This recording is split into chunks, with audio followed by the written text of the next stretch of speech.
Light ಕಡಿಮೆ ಇದ್ದ ಹಾಗಿದೆ ಅದು.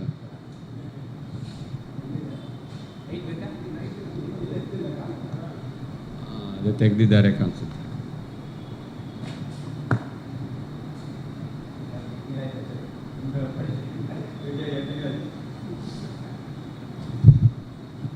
ಭಕ್ತ್ಯಾ ಸ್ತುತ್ಯಾ ವಿರಕ್ತ್ಯಾ ಭಜದಮಲಜನೋನ್ನತ್ಯಭೂತ್ಯರ್ಪಕಾಯ ಕ್ಷಿತ್ಯಾಂ ಅತ್ಯಲ್ಪಭೃತ್ಯೇಷ್ವಪಿ ಕುಜನಕೃತೌದ್ಧತ್ಯಭೂತ್ಯಾಜಕಾಯ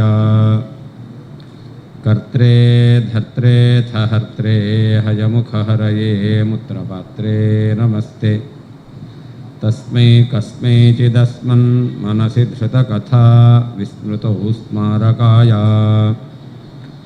ತಪೋ ವಿದ್ಯಾ ವಿರಕ್ತ್ಯಾದಿ ಸದ್ಗುಣೌಘಾಕರಾನಹಂ ವಾದಿರಾಜಗುರೂನ್ ವಂದೇ ಹಯಗ್ರೀವಪದಾಶ್ರಯಾನ್ ದುರ್ವಾದಿಧ್ವಾಂತರವಯೇ ವೈಷ್ಣವೇಂದೀವರೇಂದವೇ ಶ್ರೀರಾಘವೇಂದ್ರಗುರವೇ ನಮೋತ್ಯಂತದಯಾಲವೇ ತಪಸ್ವಾಧ್ಯಾಯ ಶುಶ್ರೂಷಾ ಕೃಷ್ಣಪೂಜಾರತಂ ಮುನಿಂ ವಿಶ್ವೇಶಮಿಷ್ಟದಂ ವಂದೇ ಪರಿವ್ರಾಟ್ಚಕ್ರವರ್ತಿನಂ. ಶ್ರೀ ಗುರುಭ್ಯೋ ನಮಃ. 206 5 ಗುಣಗುಣ್ಯಾದಿಭಾವಾಚ್ಚ ಬೋಧ್ಯಬೋಧಕಭಾವತಃ ತದ್ವಿಶೇಷಾಶ್ಚ ತೇ ಸೂತ್ರ ಕರ್ತೃಕರ್ಮವದೇವಹಿ.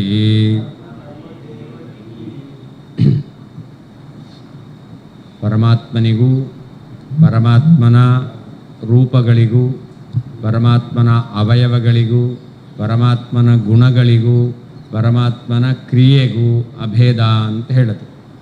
ಹಾಗಾದರೆ ಪರಮಾತ್ಮನ ರೂಪ, ಪರಮಾತ್ಮನ ಅವಯವ, ಪರಮಾತ್ಮನ ಗುಣ, ಪರಮಾತ್ಮನ ಕ್ರಿಯಾ ಅಂತ ವ್ಯವಹಾರ ಮಾಡೋದು ಹೇಗೆ ಅಂತ. ಪರಮಾತ್ಮನೂ ಕ್ರಿಯಾನೂ ಒಂದೇ ಆದರೆ, ಪರಮಾತ್ಮನೂ ಗುಣನೂ ಒಂದೇ ಆದರೆ, ಪರಮಾತ್ಮನೂ ಅವಯವವೂ ಒಂದೇ ಆದರೆ, ಪರಮಾತ್ಮನೂ ಅವತಾರಗಳು ಒಂದೇ ಆದರೆ, ಅವಾಗ ಪರಮಾತ್ಮನ ಅವತಾರ, ಪರಮಾತ್ಮನ ಗುಣ, ಪರಮಾತ್ಮನ ಅವಯವ, ಪರಮಾತ್ಮನ ಕ್ರಿಯಾ ಈ ರೀತಿಯಲ್ಲಿ ವ್ಯವಹಾರ ಹೇಗೆ ಅಂತ ಪ್ರಶ್ನೆ ಬಂದರೆ ಅದಕ್ಕೆ ಹೇಳಿದ್ರು. ಪರಮಾತ್ಮನಿಗೂ ಅವತಾರ, ಗುಣ, ಕ್ರಿಯಾ, ಅವಯವಗಳಿಗೂ ಅಭೇದ ಇದ್ದರೂ ಕೂಡ ವಿಶೇಷ ಇದೆ ಅಂತ. ಆ ವಿಶೇಷ ಹೇಗೆ ಸಿದ್ಧ ಆಗುತ್ತೆ ಅನ್ನೋದನ್ನು ಹೇಳ್ತಾ ಇದ್ದಾರೆ ಈ ಶ್ಲೋಕದಲ್ಲಿ. ಪರಮಾತ್ಮನಿಗೂ ಪರಮಾತ್ಮನ ಅವತಾರ, ಗುಣ, ಕ್ರಿಯಾ, ಅವಯವಗಳಿಗೂ ಅಭೇದ ಇದೆ. ಅಭೇದ ಇದ್ದರೂ ವಿಶೇಷ ಇದೆ. ವಿಶೇಷ ಇರೋದರಿಂದ ಭೇದ ಇದ್ದರೆ ಏನು ಕೆಲಸ ಆಗಬೇಕೋ ಆ ವ್ಯವಹಾರ ಎಂಬತಕ್ಕಂಥದ್ದು ನಡೆಯುತ್ತೆ. ಅಭೇದೇಪಿ ಭೇದ ಕಾರ್ಯಕಾರಿ ವಿಶೇಷ. ಆ ವಿಶೇಷ ಹೇಗೆ ಸಿದ್ಧವಾಗುತ್ತೆ ಅಂತ ಅದನ್ನು ಹೇಳ್ತಾ ಇದ್ದಾರೆ. ವ್ಯವಹಾರ ಇದೆ. ಪರಮಾತ್ಮ ಗುಣಸ್ವರೂಪಿ ಅಂತಲೂ ಇದೆ, ಪರಮಾತ್ಮ ಗುಣವುಳ್ಳವನು ಅಂತಿದೆ. ಈ ವ್ಯವಹಾರವೇ ಗುಣ ಗುಣಿ ಎಂಬತಕ್ಕಂತಹ ಗುಣಗುಣ್ಯಾದಿಭಾವಾಚ್ಚ ಅಂತ. ಗುಣ ಗುಣಿ ಎಂಬತಕ್ಕಂತಹ ಈ ರೀತಿಯಾದಂತಹ ಧರ್ಮಧರ್ಮಿ ಭಾವ ಇರೋದರಿಂದಲೇ ಗುಣ ಧರ್ಮ, ಗುಣಿ ಧರ್ಮಿ ಗುಣವುಳ್ಳವನು. ಹೀಗೆ ಈ ರೀತಿಯಾಗಿರ್ತಕ್ಕಂತಹ ಪರಮಾತ್ಮನಲ್ಲಿ ಗುಣ ಗುಣಿ ಭಾವ ಇದೆ. ಪರಮಾತ್ಮ ಗುಣವುಳ್ಳವನು, ಪರಮಾತ್ಮನಲ್ಲಿ ಗುಣ ಇದೆ. ಪರಮಾತ್ಮ ಗುಣವುಳ್ಳವನು ಧರ್ಮಿ, ಪರಮಾತ್ಮನಲ್ಲಿ ಗುಣ ಇದೆ, ಗುಣಧರ್ಮ. ಹೀಗೆ ಗುಣ ಗುಣಿಭಾವ ಎಂಬತಕ್ಕಂಥದ್ದಿರೋದರಿಂದ ಹಾಗೆ ಬೋಧ್ಯ ಬೋಧಕ ಭಾವ ಎಂಬತಕ್ಕಂಥದ್ದು.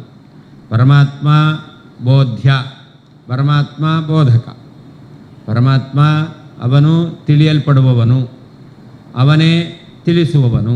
ಹೀಗೆ ಬೋಧ್ಯ, ಯಾವುದನ್ನು ತಿಳಿತೀವೋ ಅದು ಬೋಧ್ಯ. ಹಾಗೆ ಯಾರು ತಿಳಿಸ್ತಾರೋ ಅವನು ಬೋಧಕ. ಈಗ ಬ್ರಹ್ಮಸೂತ್ರಗಳ ಮೂಲಕ ಯಾರ ಜ್ಞಾನ ಬರುತ್ತೆ? ಪರಮಾತ್ಮನ ಜ್ಞಾನ ಬರುತ್ತೆ. ತಿಳಿಸೋರು ಯಾರು? ಪರಮಾತ್ಮ. ಬೋಧ್ಯ ಪರಮಾತ್ಮ, ಬೋಧಕ ಪರಮಾತ್ಮ. ಹೀಗೆ ಬೋಧ್ಯ ಬೋಧಕ ಭಾವ ಎಂಬತಕ್ಕಂಥದ್ದು ಇರೋದರಿಂದ ಏನು ಗೊತ್ತಾಗ್ತಾ ಇದೆ? ಸೂತ್ರ ಕರ್ತೃ ಕರ್ಮವದೇವ ಅಂತ. ಈಗ ಸೂತ್ರಕಾರರು ಯಾರು? ವೇದವ್ಯಾಸದೇವರು. ಸೂತ್ರ ಪ್ರತಿಪಾದ್ಯರು ಯಾರು? ಹಾಗಾದರೆ ಸೂತ್ರ ಕರ್ತೃ ವೇದವ್ಯಾಸದೇವರು. ಸೂತ್ರಕರ್ಮ ಅಂದರೆ ಸೂತ್ರಗಳಿಗೆ ವಿಷಯ, ಸೂತ್ರ ಪ್ರತಿಪಾದ್ಯ ಅಂತ ಅರ್ಥ. ಸೂತ್ರ ಪ್ರತಿಪಾದ್ಯ ಯಾರು? ಪರಮಾತ್ಮನೇ. ಹಾಗಾದರೆ ಪರಮಾತ್ಮನಿಗೆ ಸೂತ್ರ ಕರ್ತೃತ್ವ ಇದೆ, ಪರಮಾತ್ಮನಿಗೆ ಸೂತ್ರ ಪ್ರತಿಪಾದ್ಯತ್ವ ರೂಪ ಕರ್ಮತ್ವ ಇದೆ. ಅಂದರೆ ಕರ್ತೃ ಕರ್ಮ ಒಬ್ಬನಲ್ಲೇ ಬಂತು. ಲೋಕದಲ್ಲಿ ಕರ್ತೃ ಕರ್ಮ ಅಲ್ಲ, ಕರ್ಮ ಕರ್ತೃ ಅಲ್ಲ. ಆದರೆ ಪರಮಾತ್ಮನಲ್ಲಿ ಕರ್ತೃತ್ವವೂ ಇದೆ, ಕರ್ಮತ್ವವೂ ಇದೆ.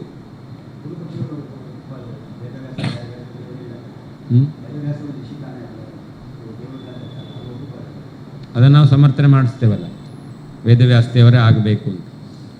ವೇದವ್ಯಾಸರು ದೇವರೇ ಆಗಬೇಕು.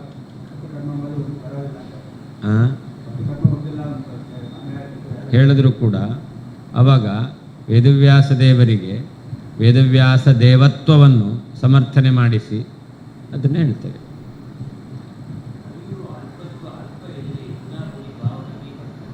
ಏನು?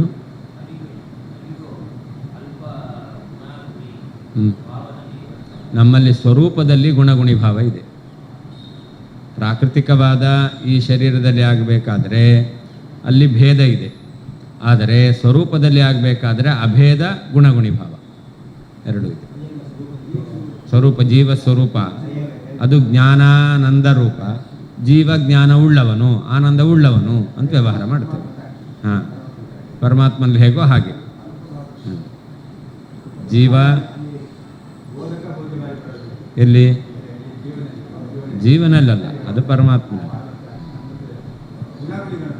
ಗುಣಗುಣಿ ಭಾವ.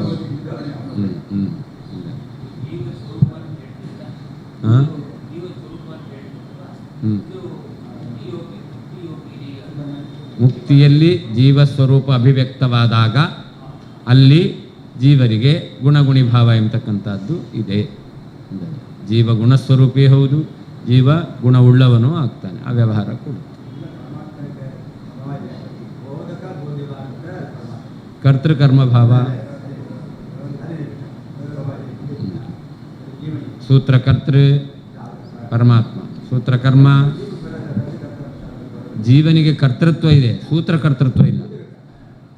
ಜಗದ್ವ್ಯಾಪಾರ ವರ್ಜಂ ಅಂತ ಬ್ರಹ್ಮಸೂತ್ರ. ಕರ್ತೃತ್ವ ಇದೆ. ಇವಾಗ ಮಾಮಹಂ ಜಾನಾಮಿ ಅಂದ, ನಾನು ನನ್ನನ್ನು ತಿಳಿದಿದ್ದೇನೆ. ತಿಳಿದವನು ಯಾರು? ಜೀವ, ಅವನೇ ಕರ್ತೃ. ಯಾರನ್ನು ತಿಳಿದಿದ್ದಾನೆ? ತನ್ನನ್ನು, ಅವನೇ ಕರ್ಮ.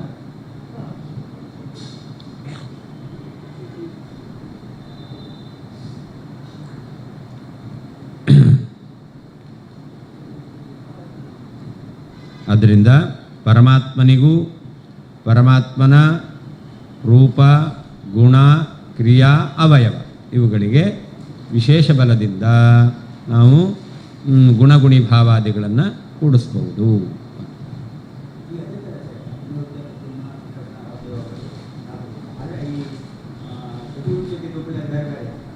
ಎಲ್ಲ ಹಾಗೇನೆ,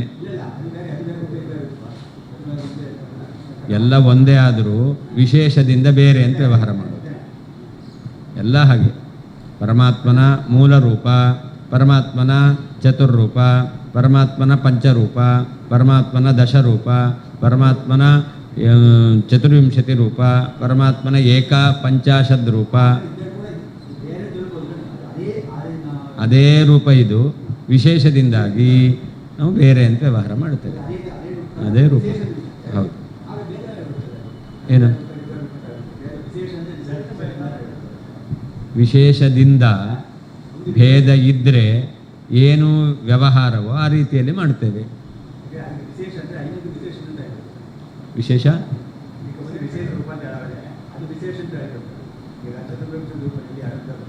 ಹೌದು. ಅದು ಚತುರ್ವಿಂಶ ರೂಪನೂ ಕೂಡ ವಿಶೇಷಣೆ. ಹೌದು. ಎಲ್ಲ ರೂಪಗಳು ಕೂಡ ಅನಂತ ರೂಪಗಳು ಕೂಡ. ನಮ್ಮ ಬಿಂಬರೂಪ ಸಕಲ ಜೀವರ ಬಿಂಬರೂಪ, ಅದಕ್ಕೆ ಅಭೇದವೇ ಇರೋದು. ಆದರೆ ಈ ಜೀವ ಪ್ರತಿಬಿಂಬ ಇದ್ದಾನಲ್ಲ, ಇವನು ಬೇರೆ ಬೇರೆ. ಪ್ರತಿಬಿಂಬನಾದ ಜೀವ ಬೇರೆ ಬೇರೆ, ಪ್ರತಿಬಿಂಬನಾದ ಜೀವನಲ್ಲಿರುವ ಬಿಂಬ ರೂಪಿ ಪರಮಾತ್ಮ ಒಬ್ಬನೇ. ಹಾಗಾದರೆ ಒಬ್ಬನೇ ಬೇರೆ ಬೇರೆ ಕಾಣಿಸ್ತಾನಲ್ಲ ಅಂತಂದರೆ ಅದು ವಿಶೇಷ. ಹಾಂ, ಎಲ್ಲ ರೂಪಗಳಲ್ಲೂ ಕೂಡ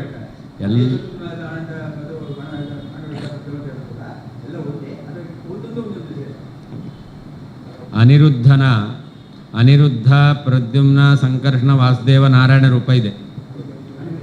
ಅನಿರುದ್ಧನದ್ದೇನೆ ಪ್ರದ್ಯುಮ್ನನ ಅನಿರುದ್ಧ ಪ್ರದ್ಯುಮ್ನ ಸಂಕರ್ಷಣ ವಾಸುದೇವ ನಾರಾಯಣ ರೂಪ ಇದೆ. ಸಂಕರ್ಷಣನ ಅನಿರುದ್ಧ ಪ್ರದ್ಯುಮ್ನ ಸಂಕರ್ಷಣ ವಾಸುದೇವ ನಾರಾಯಣ ರೂಪ ಇದೆ. ವಾಸುದೇವನ ಅನಿರುದ್ಧ ಪ್ರದ್ಯುಮ್ನ ಸಂಕರ್ಷಣ ವಾಸುದೇವ ನಾರಾಯಣ ರೂಪ ಇದೆ. ನಾರಾಯಣನ ಅನಿರುದ್ಧ ಪ್ರದ್ಯುಮ್ನ ಸಂಕರ್ಷಣ ವಾಸುದೇವ ನಾರಾಯಣ ರೂಪ ಇದೆ.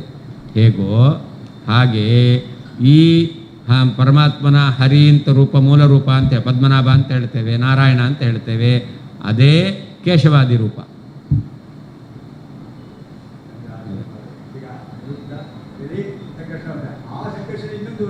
ಹೌದು, ಇಲ್ಲ, ಹೌದು, ಹೌದು ಹೌದು ಹೌದು, ಅನಂತ. ಭಗವಂತನ ಒಂದೊಂದು ರೂಪವೂ ಅನಂತ, ಭಗವಂತನ ಒಂದೊಂದು ಗುಣವೂ ಅನಂತ. ಹೇಗೋ ಭಗವಂತನ ಒಂದೊಂದು ರೂಪವೂ ಅನಂತ.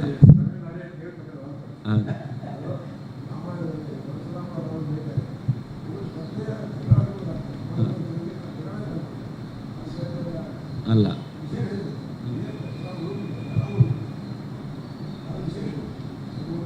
ಹೌದು, ಜಗಳಾಡದಂತೆ ಮಾಡಿದ್ರು.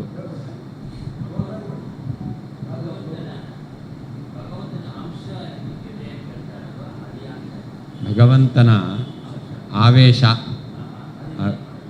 ಅದು ಈಗ ಅರ್ಜುನನಲ್ಲಿ ಪರಮಾತ್ಮನ ಅಂಶ ಅಂತ ಇದೆ ಅಂತ ಹೇಳ್ತೇವೆ. ವಾಯುದೇವರ ಆವೇಶ, ಪರಮಾತ್ಮನ ಆವೇಶ ಅಂತ ಹೇಳ್ತೇವೆ. ಅಲ್ಲಿ ಈಗ ಅನಿರುದ್ಧ ಪ್ರದ್ಯುಮ್ನ ರೂಪ ಇದೆ. ಅದು ಅನಿರುದ್ಧ ಪ್ರದ್ಯುಮ್ನ ಒಂದೇ, ಅನಿರುದ್ಧ ಪ್ರದ್ಯುಮ್ನ ಒಂದೇ. ಆದರೆ ಅನಿರುದ್ಧ ಪ್ರದ್ಯುಮ್ನ ಅಂತ ಹೇಳ್ತೇವಲ್ಲ, ಅದು ವಿಶೇಷದಿಂದ. ಆದರೆ ಎಲ್ಲಿ ಭಗವಂತನ ಅಂಶ ಇದೆ, ಆವೇಶ ಇದೆ ಅಂತ ಹೇಳ್ತೇವೋ, ಅಲ್ಲಿ ಎಲ್ಲಿ ಇದೆಯೋ, ಈಗ ಅರ್ಜುನನಲ್ಲಿ ಅಂತ ಹೇಳಿದ್ರೆ ಅಥವಾ ಭೀಮಸೇನ ದೇವರಲ್ಲಿ ಅಂತ ಹೇಳಿದ್ರೆ, ಅಲ್ಲಿಗೂ ಪರಮಾತ್ಮನಿಗೂ ಭೇದವೇ, ಅಭೇದ ಅಲ್ಲ. ಭೀಮಸೇನ ಬೇರೆ, ಭೀಮಸೇನಲ್ಲಿರುವಂತಹ ಪರಮಾತ್ಮ ಬೇರೆ. ಆದರೆ ಭೀಮನಲ್ಲಿ ಆ ನರಸಿಂಹರೂಪಿಯಾದ ಪರಮಾತ್ಮನ ಆವೇಶ ಅಂತ ಹೇಳ್ತೇವೆ. ಅಲ್ಲಿ ಇಬ್ಬರು ಬೇರೆ ಬೇರೆ, ಅದು ಆವೇಶ. ಎಲ್ಲಿ ಒಂದೇ ಆಗಿರುತ್ತೋ ಅಂಥ ಕಡೆಯಲ್ಲಿ ವಿಶೇಷ.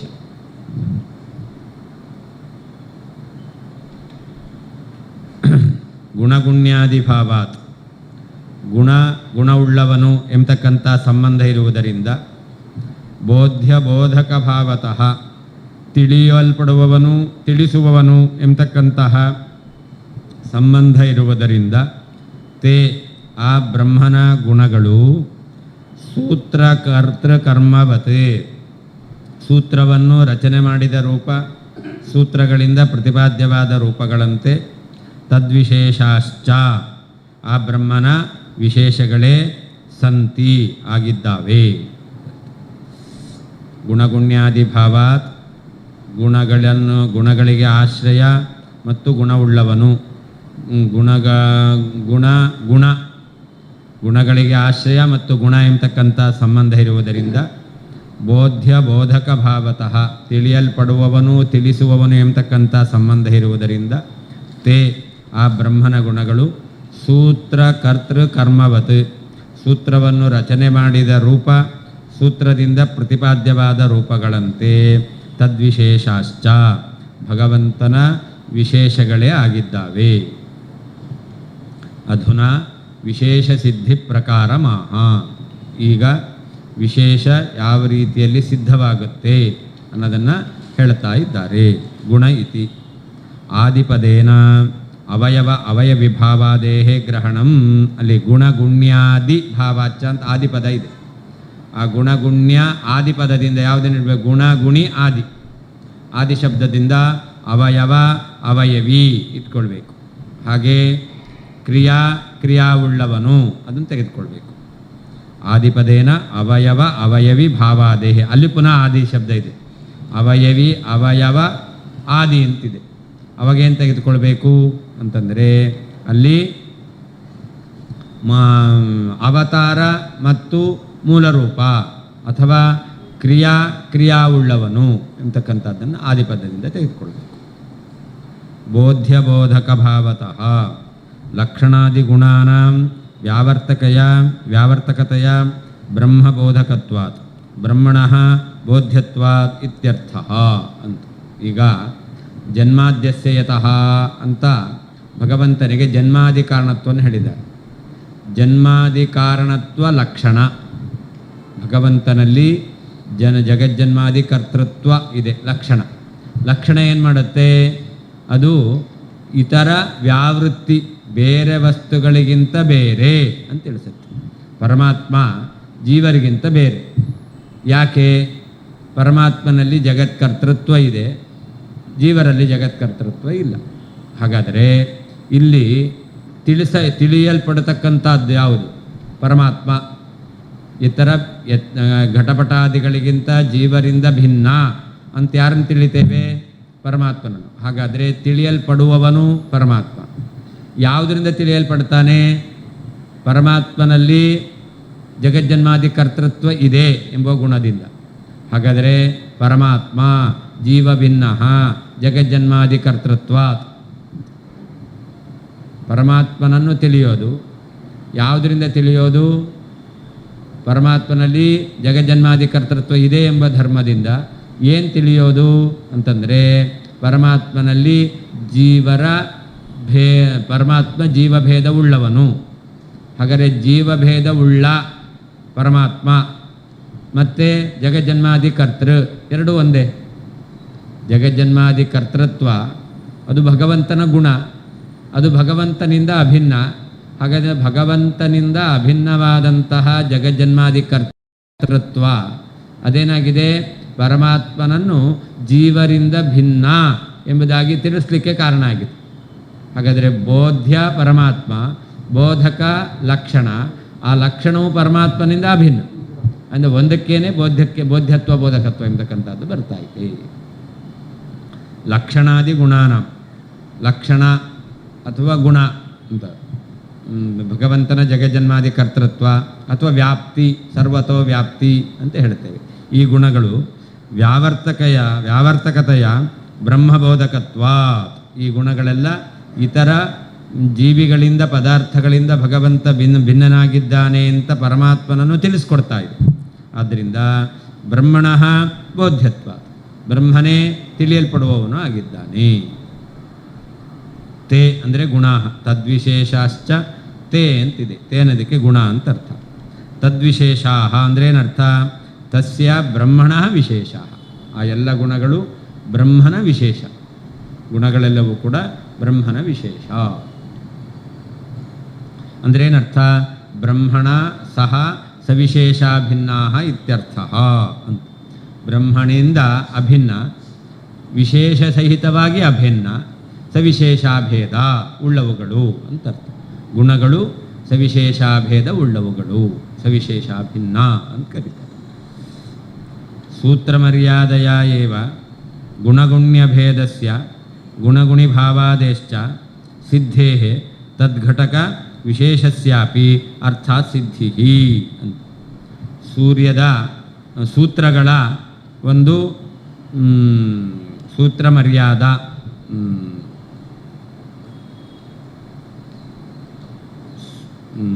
ಇದಕ್ಕೇನು ಹೇಳ್ತಾರೆ?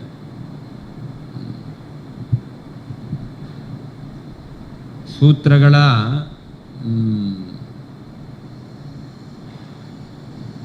ಚೌಕಟ್ಟು, ಸೂತ್ರದ ಚೌಕಟ್ಟು. ಆ ಸೂತ್ರದ ಒಂದು ಚೌಕಟ್ಟಿನಿಂದಲೇ ಏನು ಸಿದ್ಧ ಆಗುತ್ತೆ?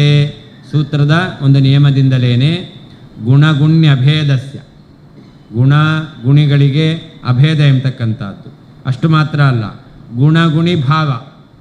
ಪರಮಾತ್ಮನಲ್ಲಿ ಗುಣ ಗುಣಿಗಳಿಗೆ ಅಭೇದ.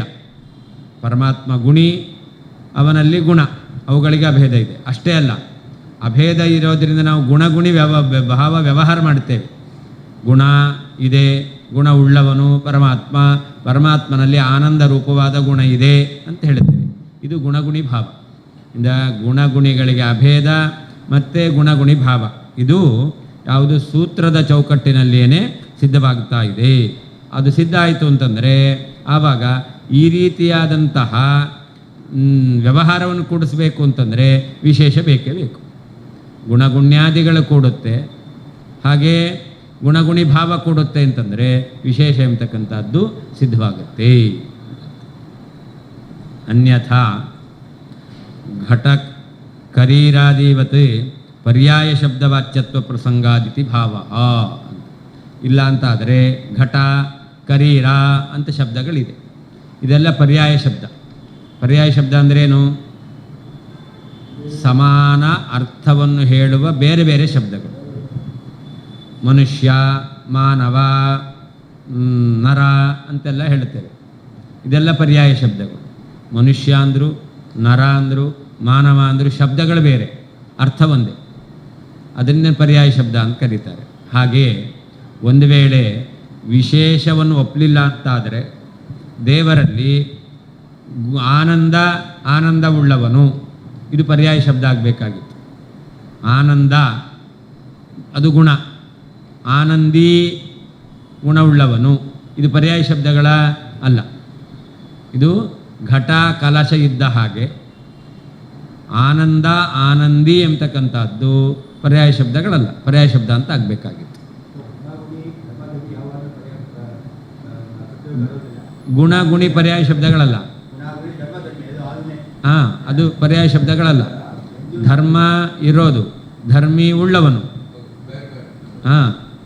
ಅದ ಲೋಕದಲ್ಲಿ ಧನಿ, ಧನ, ಧನಿ, ಧನ ಬೇರೆ, ಧನ ಉಳ್ಳವನು ಬೇರೆ ಅಲ್ವಾ? ಧನ ಧನಿ ಒಂದೇ ಆಗಲ್ಲ.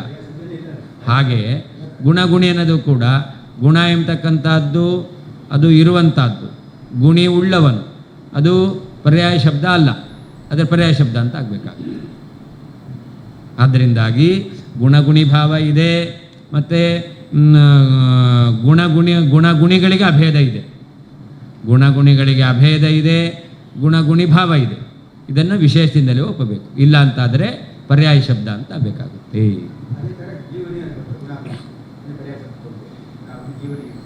ಜೀವನಲ್ಲಿಯೂ ಕೂಡ ಗುಣ ಉಳ್ಳವನು ಜೀವಸ್ವರೂಪ, ಜೀವನ ಸ್ವರೂಪ ಅಂತ ಹೇಳ್ತೇವೆ. ಜೀವನ ಸ್ವರೂಪ ಅನ್ನೋದೇನೆ ಇದು ಜೀವ, ಅವನಲ್ಲಿ ಸ್ವರೂಪ. ಹಾಗಾದರೆ ಗುಣಗುಣಿ ಭಾವ ಬಂತು. ಸ್ವರೂಪ ಜೀವ ಅಂದರೆ ಅಲ್ಲೇ ಜೀವಸ್ವರೂಪ ಅಂತ ಹೇಳಿದಾಗ, ಜೀವನ ಸ್ವರೂಪ ಅಂತ ಹೇಳಿದಾಗ ಜೀವನೇ ಸ್ವರೂಪ, ಜೀವನ ಸ್ವರೂಪ ಅಂತ ಹೇಳ್ತೇವೆ. ಅಲ್ಲಿ ಗುಣಗುಣಿ ಅಭೇದ ಇದೆ, ಗುಣಗುಣಿ ಭಾವವೂ ಇದೆ. ವಿಶೇಷ ಒಪ್ಪಲಿಲ್ಲ ಅಂತಾದರೆ ಇಲ್ಲ, ವಿಶೇಷ ಇದೆ, ಆದ್ದರಿಂದಾಗಿ ಪರ್ಯಾಯ ಶಬ್ದ ಅಲ್ಲ. ವಿಶೇಷ ಇದೆ ಆದ್ದರಿಂದ ಪರ್ಯಾಯ ಶಬ್ದ ಅಲ್ಲ. ಜೀವನಲ್ಲಿಯೂ ವಿಶೇಷ ಇದೆ, ಪರಮಾತ್ಮನಲ್ಲಿಯೂ ವಿಶೇಷ ಇದೆ. ಆದ್ದರಿಂದ ಪರಮಾತ್ಮನ ಸ್ವರೂಪ ಅಂತ ಹೇಳ್ತೇವೆ. ಪರಮಾತ್ಮನ ಸ್ವರೂಪ ಅಂತ ಹೇಳಿದಾಗ ಪರಮಾತ್ಮ ಸ್ವರೂಪ ಇದು ಪರ್ಯಾಯ ಶಬ್ದಗಳಲ್ಲ. ಪರಮಾತ್ಮ ಸ್ವರೂಪ ಅನ್ನೋದು ಪರ್ಯಾಯ ಶಬ್ದಗಳಲ್ಲ. ಆ ಶಬ್ದಗಳು ಬೇರೆ ಬೇರೆ ಅರ್ಥವನ್ನು ಹೇಳಿ. ಘಟ ಸ್ವರೂಪ ಅಂತಲೂ ಹೇಳ್ತೇವೆ. ಪರಮಾತ್ಮ ಸ್ವರೂಪ ಅನ್ನೋದು ಪರ್ಯಾಯ ಶಬ್ದ ಆದರೆ ಘಟ ಸ್ವರೂಪ ಅಂತ ಹೇಳಲಿಕ್ಕಿಲ್ಲ ನೀವು. ಘಟ ಪರಮಾತ್ಮನ ಸ್ವರೂಪ ಅಲ್ವಲ್ಲ, ಆದ್ದರಿಂದ ಅದು ಪರ್ಯಾಯ ಶಬ್ದಗಳಲ್ಲ. ಆದರೆ ನಾವು ಅವುಗಳಿಗೆ ಅಭೇದ ಇದೆ. ಘಟಕ್ಕೂ ಸ್ವರೂಪಕ್ಕೂ, ಪರಮಾತ್ಮನಿಗೂ ಸ್ವರೂಪಕ್ಕೂ ಏನಿದೆ? ಅಭೇದ ಇದೆ. ಅಂದರೆ ಇದು ವಿಶೇಷದಿಂದ ನಿರ್ವಾಹ ಆಗುತ್ತೆ.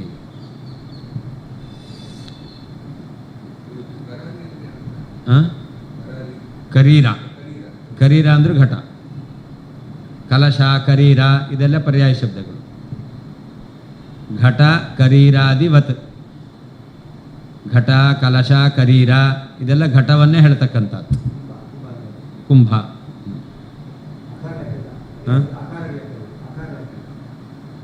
ಸಮಾನಾರ್ಥಕ ಪರ್ಯಾಯ ಅಂದರೆ ಅದಕ್ಕೆ ನರ, ಮಾನವ, ಮನುಷ್ಯ ಅಂತ ಹೇಳ್ತೀರ. ಏನರ್ಥ ಅಲ್ವಾ? ಹಾಗೆ ಘಟ ಕಲಶ ಕರೀರ ಒಂದೇ ಅರ್ಥ.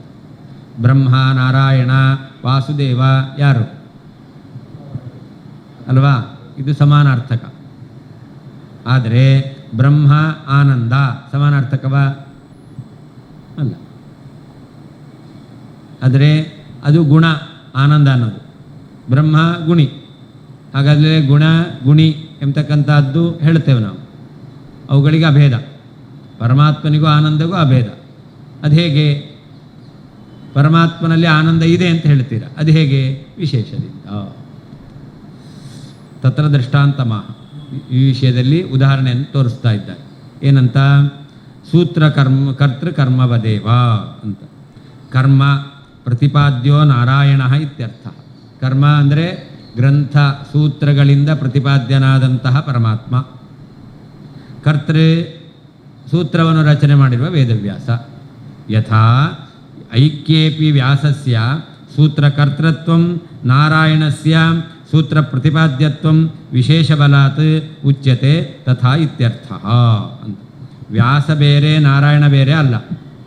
ವ್ಯಾಸನೇ ನಾರಾಯಣ. ಆದರೆ ಸೂತ್ರಕಾರರು ಯಾರು ಪ್ರಶ್ನೆ ಮಾಡಿದ್ರೆ ಏನು ಬರೀತೀರಾ? ನಾರಾಯಣನ್ ಬರೀತೀರಾ? ಇಲ್ಲ. ಸೂತ್ರ ಪ್ರತಿಪಾದ್ಯ ಅಂದರೆ ಯಾರು ಬರೀತೀರಾ? ವ್ಯಾಸನ್ ಬರೀತೀರಾ? ಇಲ್ಲ. ಹಾಗಾದರೆ ಇಲ್ಲಿಗ ವ್ಯಾಸ ಮತ್ತು ನಾರಾಯಣ ಒಂದೇ. ಐಕ್ಯ ಇದ್ದರೂ ಕೂಡ ಸೂತ್ರಕಾರರು ಅಂದರೆ ವ್ಯಾಸ ಅಂತೀರ, ಸೂತ್ರ ಪ್ರತಿಪಾದ್ಯ ಅಂದರೆ ನಾರಾಯಣ ಅಂತೀರ. ಅದು ಹೇಗೆ? ವಿಶೇಷದಿಂದ. ನಾರಾಯಣ ವ್ಯಾಸ ಬೇರೆ ಅಲ್ಲ. ಸೂತ್ರಕಾರರನ್ನು ವ್ಯಾಸರೇ ಅಂತ ವ್ಯವಹಾರ ಮಾಡ್ತೇವೆ, ಸೂತ್ರ ಪ್ರತಿಪಾದ್ಯರನ್ನು ನಾರಾಯಣ ಅಂತಲೇ ವ್ಯವಹಾರ ಮಾಡ್ತೇವೆ. ಹಾಗಾದರೆ ವ್ಯಾಸ ಮತ್ತು ನಾರಾಯಣ ಬೇರೆ ಬೇರೆನಾ? ಬೇರೆ ಆಗಿದ್ದರೆ ಸೂತ್ರಕಾರರು ವ್ಯಾಸ, ಸೂತ್ರ ಪ್ರತಿಪಾದ್ಯ ನಾರಾಯಣ ಅಂತ ಹೇಳಬೇಕಾಗಿತ್ತು. ಬೇರೆ ಅಲ್ಲ, ಅದರ ವ್ಯವಹಾರ ಮಾಡ್ತೇವೆ. ಇದು ಹೇಗೆ? ವಿಶೇಷದಿಂದ. ಯಾವುದು ಈ ಭೇದ ವ್ಯವಹಾರಕ್ಕೆ ಕಾರಣವೋ ಅದೇ ವಿಶೇಷ. ಅಭೇದ ಇದ್ದರೂ ಭೇದ ಇದೆ ಅಂತ ವ್ಯವಹಾರ ಮಾಡ್ತಾ ಇದ್ದೇವಲ್ಲ, ಅದಕ್ಕೆ ಕಾರಣವಾದದ್ದೇ ವಿಶೇಷ.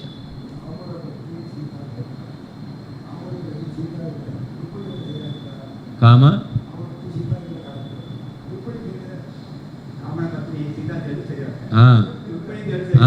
ಆಗಲ್ಲ. ಅಭೇದ ಇದೆ. ಆದರೆ ರಾಮನ ಪತ್ನಿ ಸೀತೆಯೇ, ರಾಮನ ಪತ್ನಿ ರುಕ್ಮಿಣಿ ಅಲ್ಲ.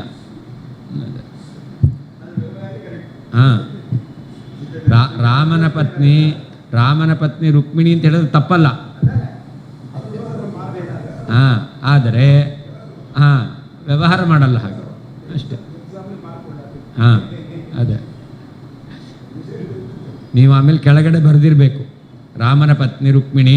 ಯಾಕೆ ಅಂತಂದರೆ ಸೀತಾ ರುಕ್ಮಿಣಿಗೆ ಅಭೇದ ಇದೆ, ಆದ್ದರಿಂದ ಸೀತೆಯನ್ನು ರುಕ್ಮಿಣಿ ಅಂತ ಕರಿಬಹುದು ಅಂತ ಇಷ್ಟು ವಿವರಣೆ ಕೊಟ್ಟರೆ ಮಾಡಿಸ್ಕೊಡ್ತಾರೆ. ಇಲ್ಲ ಅಂದರೆ ಕೊಡಲ್ಲ. ಅದು ಹೇಳ್ಬೋದು. ಜಾಂಬವಂತನಿಗೆ ಕೃಷ್ಣನೇ ರಾಮನಾಗಿ ಕಂಡ.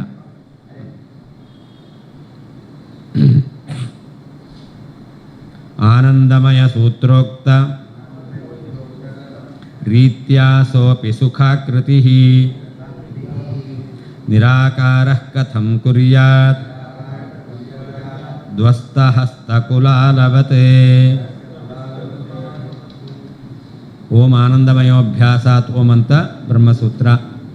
ಪರಮಾತ್ಮನು ಆಕಾರ ಉಳ್ಳವನೋ ಅಲ್ಲವೋ, ಪರಮಾತ್ಮ ಗುಣ ಉಳ್ಳವನೋ ಅಲ್ಲವೋ ಅನ್ನೋದು ಒಂದು ಪ್ರಶ್ನೆ. ಅದಕ್ಕೆ ಉತ್ತರ ಕೊಟ್ಟಾಯ್ತು ಈಗ. ಪರಮಾತ್ಮ ಗುಣ ಸ್ವರೂಪಿಯೇ ಹೌದು, ಗುಣವುಳ್ಳವನೋ ಹೌದು ಅಂತ ಹೇಳಿ ಆಯಿತು. ಈಗ ಪರಮಾತ್ಮನು ನಿರಾಕಾರನೋ ಸಾಕಾರನೋ? ಪರಮಾತ್ಮನು ಸಾಕಾರ, ನಿರಾಕಾರ ಅಲ್ಲ. ಪರಮಾತ್ಮನ ಆಕಾರ ಯಾವುದು?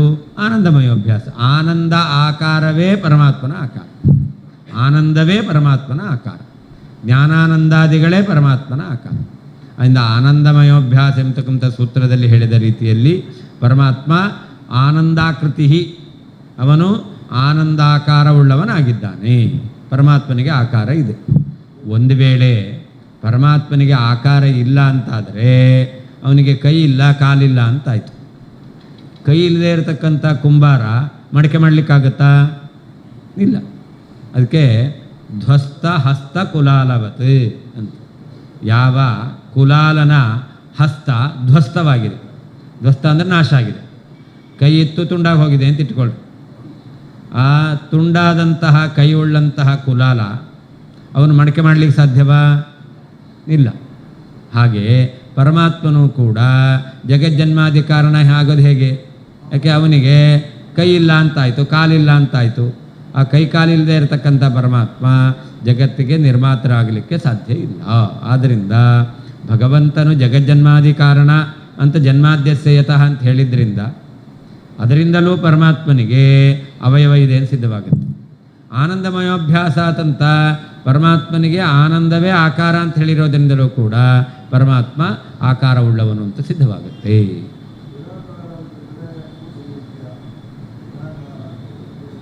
ನಿರಾಕಾರ ಅಂದರೆ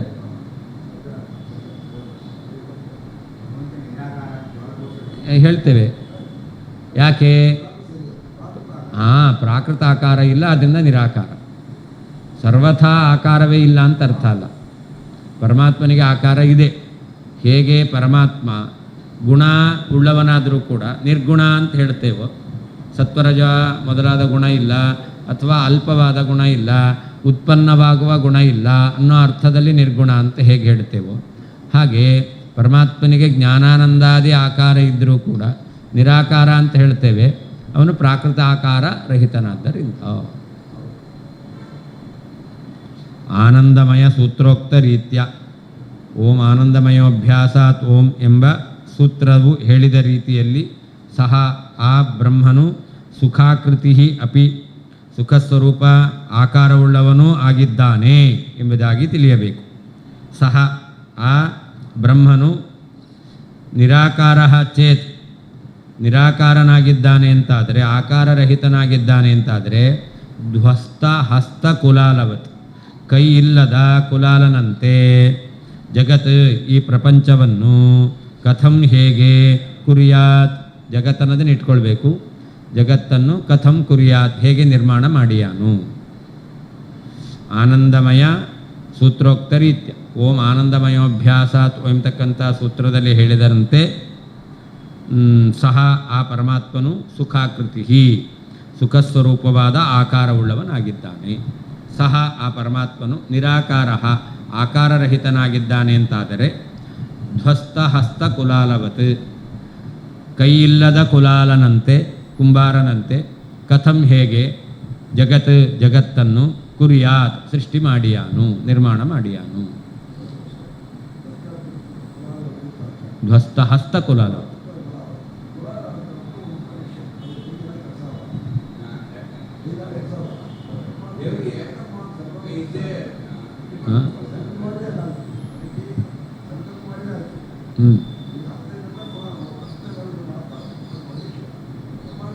ಪರಮಾತ್ಮ ಅವನ ಮಹಿಮೆಯನ್ನು ಹೇಳೋದು ಏನಂತ, ಇಚ್ಛೆ ಮಾಡಿದ್ರಾಗತ್ತೆ ಅಂತ. ಪರಮಾತ್ಮ ಎಲ್ಲವನ್ನೂ ಇಚ್ಛೆಯಿಂದ ಮಾಡಿಯೇ ಮಾಡಲ್ಲ. ಅವನು ಮತ್ತೇನು ಮಾಡ್ತಾನೆ? ಉಳಿದನ್ನು ನಿರ್ಮಾಣವನ್ನು ಮಾಡ್ತಾನೆ.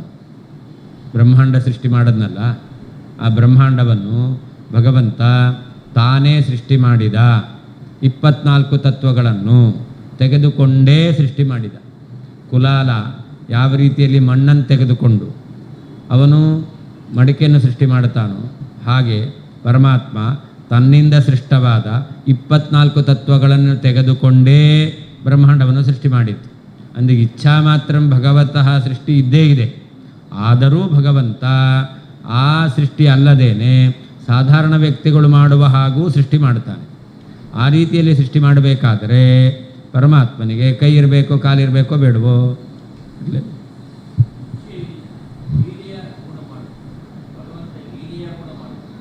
ಪರಮಾತ್ಮ ಲೀಲೆಯ, ಅವನು ಲೀಲೆಯೇನೆ, ಎಲ್ಲ ಮಾಡೋದು ಲೀಲೆಯಿಂದಲೇನೆ. ಲೀಲಾ ಅಂದರೆ ಏನರ್ಥ? ಅನಾಯಾಸ, ಶ್ರಮ ಇಲ್ಲ ಅಂತ ಅರ್ಥ. ಲೀಲಾಯಿಂದ ಮಾಡ್ತಾನೆ ಅಂದರೆ ಅದೆಲ್ಲ ಅವನಿಗೆ ಪ್ರಯೋಜನ ಇಲ್ಲ, ಅನಾಯಾಸದಿಂದ ಮಾಡ್ತಾನೆ. ಹಾಂ,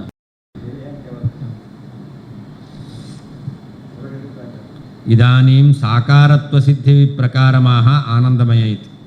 ಭಗವಂತನನು ಗುಣವುಳ್ಳವನು ಅನ್ನೋದನ್ನು ಹೇಳಿದ್ರು. ಈಗ ಪರಮಾತ್ಮನಿಗೆ ಆಕಾರ ಇದೆ ಅಂದರೆ ಪರಮಾತ್ಮನಿಗೆ ಸಾಕಾರತ್ವ ಸಿದ್ಧವಾಗುತ್ತೆ. ಆಕಾರವುಳ್ಳವನು ಅನ್ನೋದು ಹೇಗೆ ಸಿದ್ಧವಾಗುತ್ತೆ ಅನ್ನೋದನ್ನು ಹೇಳ್ತಾ ಇದ್ದಾರೆ. ಆನಂದಮಯ ಸೂತ್ರೋಕ್ತ ರೀತ್ಯ ಅಂದರೆ ಏನರ್ಥ? ಆನಂದಮಯ ಇತಿ ಸೂತ್ರೇಣ ಉಕ್ತ ಅಂದರೆ ಸೂಚಿತ ಯಾ ತಸ್ಯ ಪ್ರಿಯಮೇವ ಶಿರಃ ಇತ್ಯಾದಿಕಾ ಶ್ರುತಿ ತದ್ರೀತ್ಯ ಇತ್ಯರ್ಥಃ. ಆನಂದಮಯ ಸೂತ್ರೋಕ್ತ ರೀತ್ಯ ಅಂತಂದರೆ ಆನಂದಮಯೋಭ್ಯಾಸ ಎಂಬತಕ್ಕಂಥ ಸೂತ್ರದಲ್ಲಿ ಸೂಚನೆ ಮಾಡಿರ್ತಕ್ಕಂತಹ ಯಾವ ಶ್ರುತಿ ಯಾವುದದು? ತಸ್ಯ ಪ್ರಿಯಮೇವ ಶಿರಃ ಮೋದೋ ದಕ್ಷಿಣ ಪಕ್ಷ ಪ್ರಮೋದ ಉತ್ತರ ಪಕ್ಷ ಆನಂದ ಆತ್ಮ ಬ್ರಹ್ಮಪುಚ್ಛಂ ಪ್ರತಿಷ್ಠಾ ಅಂತ ಅಲ್ಲಿ ಶ್ರುತಿ ಹೇಳ್ತಾ ಇದೆ. ಅಂದ ಅವನ ಪ್ರಿಯವೇ ಶಿರಸ್ಸು, ಮೋದ ಎಂಬತಕ್ಕಂಥದ್ದು ಬಲಭಾಗ, ಪ್ರಮೋದ ಎಂಬತಕ್ಕಂಥದ್ದು ಎಡಭಾಗ, ಆನಂದ ಎಂಬತಕ್ಕಂಥದ್ದು ಮಧ್ಯಭಾಗ. ಈ ರೀತಿಯಲ್ಲಿ ಶ್ರುತಿ ಹೇಳ್ತಾ ಇದೆ. ಆದ್ದರಿಂದ ಅವನಿಗೆ ಆಕಾರ ಇದೆ ಅಂತ ಗೊತ್ತಾಗುತ್ತೆ. ಇಲ್ಲ ಅಂತಾದರೆ ಅವನ ತಲೆ, ಅವನ ಬಲಭಾಗ, ಅವನ ಎಡಭಾಗ, ಅವನ ಬಲಕೈ, ಎಡಕೈ, ಮಧ್ಯಭಾಗ, ಹೃದಯ ಇದೆಲ್ಲ ಹೇಳಲಿಕ್ಕೆ ಹೇಳ್ತದೆ ನಿರಾಕಾರ ಆದರೆ. ಅಂದ ಭಗವಂತನಿಗೆ ಆಕಾರ ಇದೆ ಅಂತ ಸಿದ್ಧವಾಗುತ್ತೆ.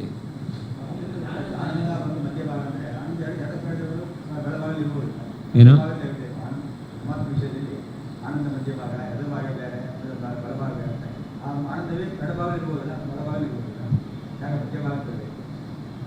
ಬಲಭಾಗ, ಎಡಭಾಗ ಮತ್ತು ಬಲಗೈ ಎಡಗೈ ಅಂತ ಅರ್ಥ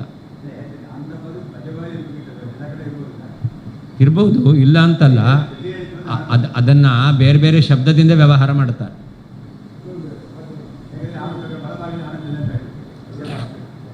ಒಟ್ಟು ನಮಗೆ ಆಕಾರ ಸಿದ್ಧ ಆಗಬೇಕೀಗ. ಹಾಂ, ಅವನಿಗೆ ತಲೆ ಇದೆ, ಬಲಗೈ ಇದೆ, ಎಡಗೈ ಇದೆ, ಮಧ್ಯಭಾಗ ಇದೆ, ಕಾಲಿದೆ, ಎಲ್ಲ ಅದೆಲ್ಲ ಸರಿ. ಆದರೆ ಏನರ್ಥ?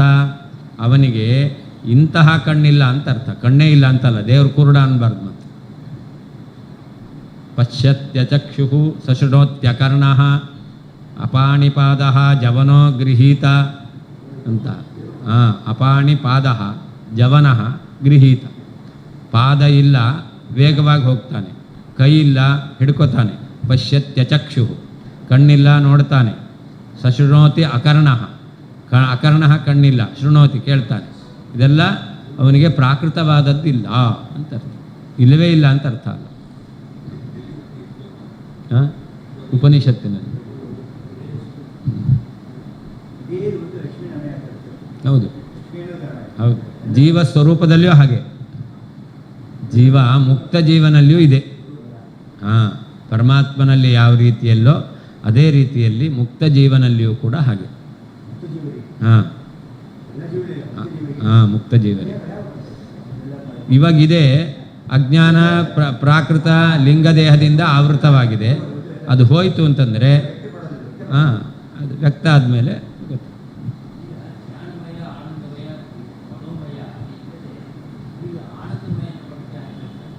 ಪ್ರಕೃತದಲ್ಲಿ ಆನಂದಮಯ, ಅದರಿಂದ ಅವನ ಆಕಾರ ಎಂಥದ್ದು? ಆನಂದಾದ್ಯಾಕಾರ. ಅದನ್ನು ಹೇಳಬೇಕು. ಅದಕ್ಕೋಸ್ಕರ ಆನಂದಮಯನ ಹೇಳಿದ್ದು.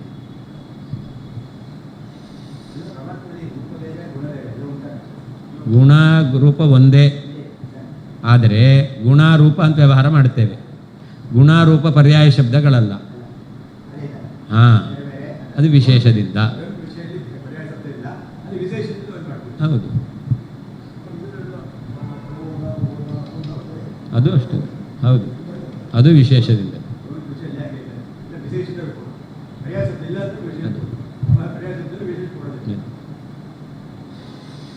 ಸಹ ಪರಮಾತ್ಮ ಸುಖಾಕೃತಿ ಸುಖಮಯ ಶಿರಃ ಪಾಣ್ಯಾದ್ಯಾಕಾರವಾನ್ ಅಂತ. ಪರಮಾತ್ಮ ಸುಖಾಕೃತಿ ಅಂದರೆ ಏನರ್ಥ? ಆನಂದಮಯ, ಆನಂದ ರೂಪವಾದಂತಹ ಶಿರಃ ಪಾಣ್ಯಾದಿ ಆಕಾರವಾನ್, ತಲೆ ಕೈ ಮೊದಲಾದ ಆಕಾರವುಳ್ಳವನಾಗಿದ್ದಾನೆ. ಜನ್ಮಾದಿ ಸೂತ್ರ ಸೂಚನೆಯಾಪಿ ತತ್ಸಿದ್ಧಿ ಪ್ರಕಾರ ಮಹಾ ಅಂತ. ಅಷ್ಟೇ ಅಲ್ಲ, ಪರಮಾತ್ಮನನ್ನು ಜನ್ಮಾದಿ ಸೂತ್ರದಲ್ಲಿಯೂ ಕೂಡ ಆಕಾರವುಳ್ಳವನನ್ನು ಸೂಚನೆ ಮಾಡಿದ್ದಾರೆ. ಸೂತ್ರ ಅಂದರೆ ಸೂಚನಾ, ಸೂತ್ರ ಉಚ್ಯತೆ. ಸೂತ್ರ ಅಂತಂದರೆ ಸೂಚನೆ ಮಾಡಿದೆ. ಹಾಗೆ ಜನ್ಮಾದ್ಯಸ್ಯತಃ ಎಂಬತಕ್ಕಂಥ ಸೂತ್ರದಲ್ಲಿಯೂ ಕೂಡ ಭಗವಂತನಿಗೆ ಆಕಾರ ಇದೆ ಅನ್ನೋದನ್ನು ಸೂಚನೆ ಮಾಡಿದ್ದಾರೆ. ಅದು ಹೇಗೆ ಅನ್ನೋದನ್ನು ಹೇಳ್ತಾ ಇದ್ದಾರೆ. ನಿರಾಕಾರಹಿತ. ನಿರಾಕಾರ ಅಂದರೆ ಏನರ್ಥ? ಹಸ್ತಪಾದಾದ್ಯಾಕಾರ ಶೂನ್ಯ, ಕೈ ಇಲ್ಲ, ಕಾಲಿಲ್ಲ ಅಂತ ಅರ್ಥ ನಿರಾಕಾರ ಅಂತಂದರೆ. ಕುರ್ಯಾತ್ ಅಂದರೆ ಜಗತ್ಸೃಜೇತ್, ಜಗತ್ತನ್ನು ಸೃಷ್ಟಿ ಮಾಡಿಯಾನು. ಕೈ ಇಲ್ಲ, ಕಾಲಿಲ್ಲ ಅಂದರೆ ಜಗತ್ತನ್ನು ಸೃಷ್ಟಿ ಮಾಡೋದು ಹೇಗೆ? ಅಕ್ಷ್ಣ ಪರಮಾಣೂನ್ನಿರೀಕ್ಷ್ಯ ಹಸ್ತೈ ಅನ್ಯೋನ್ಯಂ ಸಂಯೋಜ್ಯ ಮಹದಾದಿ ತತ್ವಾನಿ ಸ್ವ ಉದರಸ್ಥ ಬ್ರಹ್ಮಾದಿತತ್ವಾದ್ಯಭಿಮಾನಿ ಜೀವಾನ್ ತೇಷು ಸಂಕಲಯ್ಯ ಬ್ರಹ್ಮಾಂಡ ತದಂತರ್ಗತ ಚತುರ್ದಶ ಭುವನಾನಿ ಚ ಶಿಶ್ರಿಕ್ಷು ಪಾತಾಲಾದಿ ಸತ್ಯಲೋಕಾಂತಾನಿ ಚ ಪದ್ಭ್ಯಾಂ ಭೂಮಿಃ ಊರು ತದಸ್ಯ ಯದ್ವೈಶ್ಯಃ ನಾಭ್ಯಾ ಆಸೀದಂತರಿಕ್ಷಂ ಬಾಹುರಾಜನ್ಯಃ ಕೃತಃ ಮುಖಾದಿಂದ್ರಶ್ಚಾಗ್ನಿಶ್ಚ ದಿಶಶ್ರೋತ್ರಾತ್ ಚಕ್ಷೋಸೂರ್ಯೋ ಅಜಾಯತ ಶೀರ್ಷ್ಣೋದ್ಯೌ ಸಮವರ್ತತ ಇತ್ಯಾದಿ ಶ್ರುತ್ಯ ಪಾತಾಳಮೇತಸ್ಯ ಹಿ ಪಾದಮೂಲಂ ಇತ್ಯಾದಿ ಸ್ಮೃತ್ಯಾ ಚ ಉಕ್ತರೀತ್ಯ ಪಾದಾದಿ ಅವಯವೈಃ ಉತ್ಪಾದ್ಯ ತೈರೇವ ಸ್ವಾವಯವೈಃ ಸದಾ ಧಾರಯತಿ ಇತಿ ಶ್ರುತಿಸ್ಮೃತಿ ಪಂಚರಾತ್ರಾದೀನಾಂ ಸಂಪ್ರದಾಯಃ. ಪರಮಾತ್ಮ ಅಕ್ಷ್ಣ ಪರಮಾಣು ನಿರೀಕ್ಷ, ಕಣ್ಣಿನಿಂದ ಪರಮಾಣುಗಳನ್ನು ನೋಡ್ದ. ಆಮೇಲೆ ಹಸ್ತೈಹಿ ಅನ್ಯೋನ್ಯಂ ಸಂಯೋಜ್ಯ, ಆ ಪರಮಾಣುಗಳನ್ನು ತನ್ನ ಕೈಯಿಂದ ಅದನ್ನು ಒಟ್ಟಿಗೆ ಸೇರಿಸ್ದ, ಮೇಲ್ನ ಮಾಡಿದ. ಆಮೇಲೆ ಮಹದಾದಿ ತತ್ವಗಳು ತನ್ನ ಉದರಲ್ಲಿರ್ತಕ್ಕಂತಹ ಬ್ರಹ್ಮಾದಿ ದೇವತೆಗಳಿದ್ದಾರಲ್ಲ, ಅವರು ಆ ಮಹದಾದಿ ತತ್ವಗಳಿಗೆ ಅಭಿಮಾನಿಯನ್ನಾಗಿ ಮಾಡಿದ. ಭಗವಂತ ಪರಮಾಣುಗಳನ್ನು ಸೇರಿಸಿ ಅವುಗಳನ್ನು ಮಹತ್ತತ್ವಾದಿಗಳನ್ನಾಗಿ ಮಾಡಿದ. ಆ ಮಹತ್ತತ್ವಾದಿಗಳನ್ನು ಮಾಡಿದಾಗ ತನ್ನ ಉದರಲ್ಲಿದ್ದಂಥ ಜೀವರಿದ್ದಾರಲ್ಲ ಬ್ರಹ್ಮಾದಿ ದೇವರು, ಅವರನ್ನು ಅಭಿಮಾನಿಯನ್ನಾಗಿ ಮಾಡಿದ್ದಾನೆ. ಅದಕ್ಕೆ ಹೇಳ್ತಾ ಇದ್ದಾರೆ, ಸ್ವ ಉದರಸ್ಥ ಬ್ರಹ್ಮಾದಿ ತತ್ವಾದ್ಯಭಿಮಾನಿ ಜೀವಾನ್ ತೇಷು ಸಂಕಲಯ್ಯ. ಯಾವುದನ್ನು ಭಗವಂತ ಪರಮಾಣುಗಳ ಮೇಲನಿಂದ ಸೇರಿಸಿದ್ನೋ, ನಿರ್ಮಾಣ ಮಾಡಿದನೋ ಮಹತ್ತತ್ವಾದಿಗಳು, ಅವುಗಳಲ್ಲಿ ಬ್ರಹ್ಮಾದಿ ದೇವತೆಗಳನ್ನು ಪರಮಾತ್ಮ ಒಳಗಡೆ ಪ್ರವೇಶ ಮಾಡಿಸಿದ್ದಾನೆ.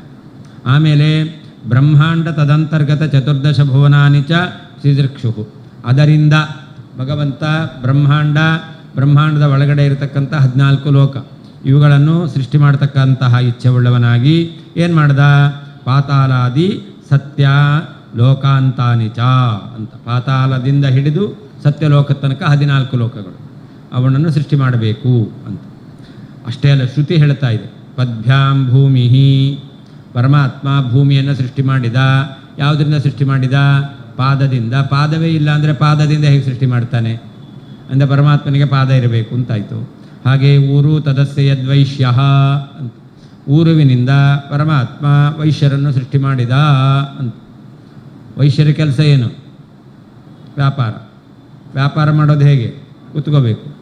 ಕುತ್ಕೊಳ್ಳಿಕ್ಕೆ ಬೇಕು ಅಂತಂದರೆ ಅದು ತೊಡೆ, ಅದರಿಂದಾಗಿ ಅವರನ್ನು ಊರುವಿನಿಂದ ಸೃಷ್ಟಿ ಮಾಡಿದ್ದಾನೆ ಅಂತ. ನಾಭ್ಯ ಆಸೀದಂತರಿಕ್ಷಂ, ಪರಮಾತ್ಮನ ನಾಭಿಯಿಂದ ಅಂತರಿಕ್ಷ ಸೃಷ್ಟಿಯಾಯಿತು. ಪರಮಾತ್ಮ ನಾಭಿ ಇರಬೇಕು ಅಂತಾಯಿತು. ಬಾಹುರಾಜನ್ಯಃ ಕೃತಃ, ಕ್ಷತ್ರಿಯರನ್ನು ಭಗವಂತ ಬಾಹುವಿನಿಂದ ಸೃಷ್ಟಿ ಮಾಡಿದ ಅಂತ. ಹಾಗಾದರೆ ಕ್ಷತ್ರಿಯರನ್ನು ಬಾಹುಗಳಿಂದ ಸೃಷ್ಟಿ ಮಾಡಿದ ಅಂತಾದರೆ ಭಗವಂತನಿಗೆ ಬಾಹು ಇರಬೇಕು. ಬಾಹುವೇ ಇಲ್ಲ ಅಂತಾದರೆ ಕ್ಷತ್ರಿಯರನ್ನು ಬಾಹುಗಳಿಂದ ಹೇಗೆ ಸೃಷ್ಟಿ ಮಾಡ್ತಿದ್ದ? ಮುಖಾದಿಂದ್ರಶ್ಚಾಗ್ನಿಶ್ಚ, ಮುಖದಿಂದ ಇಂದ್ರನನ್ನು ಅಗ್ನಿಯನ್ನು ಸೃಷ್ಟಿ ಮಾಡಿದ. ಮುಖವೇ ಇಲ್ಲ ಅಂತಾದರೆ, ಬಾಯೇ ಇಲ್ಲ ಅಂತಾದರೆ ಆ ಅಗ್ನಿ ಮತ್ತು ಇಂದ್ರನ ಹೇಗೆ ಸೃಷ್ಟಿ ಮಾಡ್ತಿದ್ದ? ಶ್ರೋತ್ರ ಇಂದ್ರಿಯದಿಂದ, ಕಿವಿಯಿಂದ ದಿಕ್ಕುಗಳನ್ನು ಸೃಷ್ಟಿ ಮಾಡಿದ. ಕಿವಿಯೇ ಇಲ್ಲ ಅಂತಾದರೆ ದಿಕ್ಕುಗಳ ಸೃಷ್ಟಿ ಹೇಗೆ? ಚಕ್ಷೋ ಸೂರ್ಯೋ ಅಜಾಯತ, ಕಣ್ಣಿನಿಂದ ಸೂರ್ಯನನ್ನು ಸೃಷ್ಟಿ ಮಾಡಿದ. ಕಣ್ಣೇ ಇಲ್ಲ ಅಂತಾದರೆ ಸೂರ್ಯನನ್ನು ಹೇಗೆ ಸೃಷ್ಟಿ ಮಾಡಲಿಕ್ಕೆ ಸಾಧ್ಯ? ಶೀರ್ಷ್ಣೋದ್ಯೌ ಸಮವರ್ತತ, ತಲೆಯಿಂದ ದ್ವಿಲೋಕವನ್ನು ಸೃಷ್ಟಿ ಮಾಡಿದ. ದೇವರಿಗೆ ತಲೆ ಇಲ್ಲ ಅಂತಾದರೆ ಹೇಗೆ ಸೃಷ್ಟಿ ಮಾಡ್ತಾ ಇದ್ದ? ಇತ್ಯಾದಿ ಶ್ರುತ್ಯ. ಇದೇ ಶ್ರುತಿಗಳೆಲ್ಲ ಪರಮಾತ್ಮನಿಗೆ ಅವಯವ ಇದೆ. ಇದೇ ಸೂಚಿತ ಶ್ರುತಿ. ಜನ್ಮಾದ್ಯಸ್ಯ ಯತಃ ಎಂಬತಕ್ಕಂತಹ ಸೂತ್ರದಿಂದ ಸೂಚಿತವಾಗಿರ್ತಕ್ಕಂಥ ಶ್ರುತಿ. ಹಾಗೆ ಸ್ಮೃತಿ, ಪಾತಾಳಮೇತಸ್ಯ ಹಿ ಪಾದ ಮೂಲಂ, ಪಾತಾಳ ಲೋಕ ಯಾವುದು? ಪರಮಾತ್ಮನ ಪಾದ ತಲ. ಅದೇನೇ ಪರಮಾತ್ಮನ ಪಾತಾಳ ಲೋಕವು ಪರಮಾತ್ಮನ ಪಾದತಲ. ಪಾದತಲಕ್ಕೂ ಪಾದತಲವನ್ನು ಆಶ್ರಯಿಸಿಕೊಂಡಿದೆ ಪಾತಾಳ ಲೋಕ. ಪಾದತಲವೇ ಇಲ್ಲ ಅಂತಾದರೆ ಪಾದತಲವನ್ನು ಆಶ್ರಯಿಸಿಕೊಂಡಿದೆ ಹೇಗೆ ಹೇಳ್ತಾ ಇದ್ದೆ?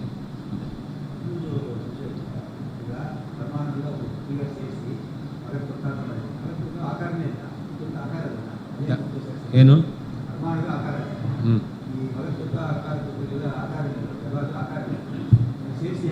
ಪರಮಾಣುಗೆ ಆಕಾರ ಇಲ್ಲ, ಅಣು ಆಕಾರ. ಅದಕ್ಕೂ ಆಕಾರ ಇದೆ, ನಮಗೆ ಕಾಣಿಸಲ್ಲ ಅಷ್ಟೇ. ಹಾಂ, ಆಕಾರ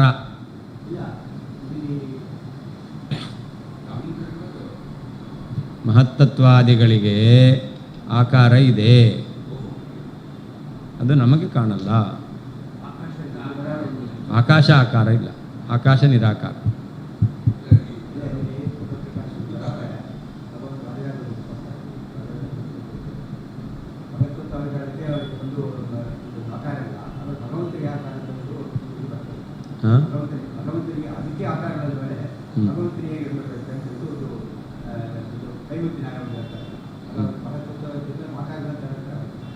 ಮಹತ್ತತ್ವಾದಿಗಳಿಗೆ ನಾವು ಈ ರೀತಿ ಏನು ಹೇಳ್ತೇವೆ,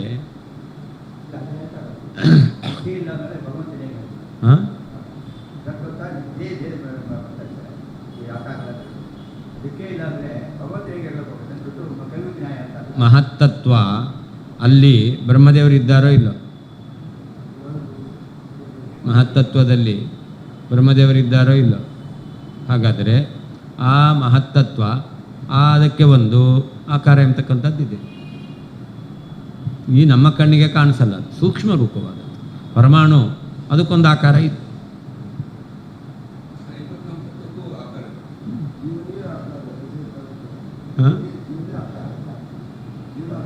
ಜೀವನಿಗೂ ಆಕಾರ ಇದೆ.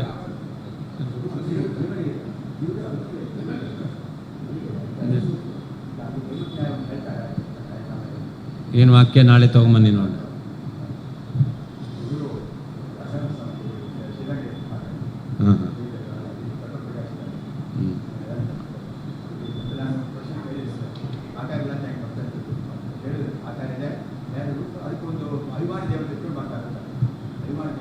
ಅಭಿಮಾನಿ ದೇವತೆಗಳು ಬ್ರಹ್ಮಾದಿ ದೇವತೆಗಳು.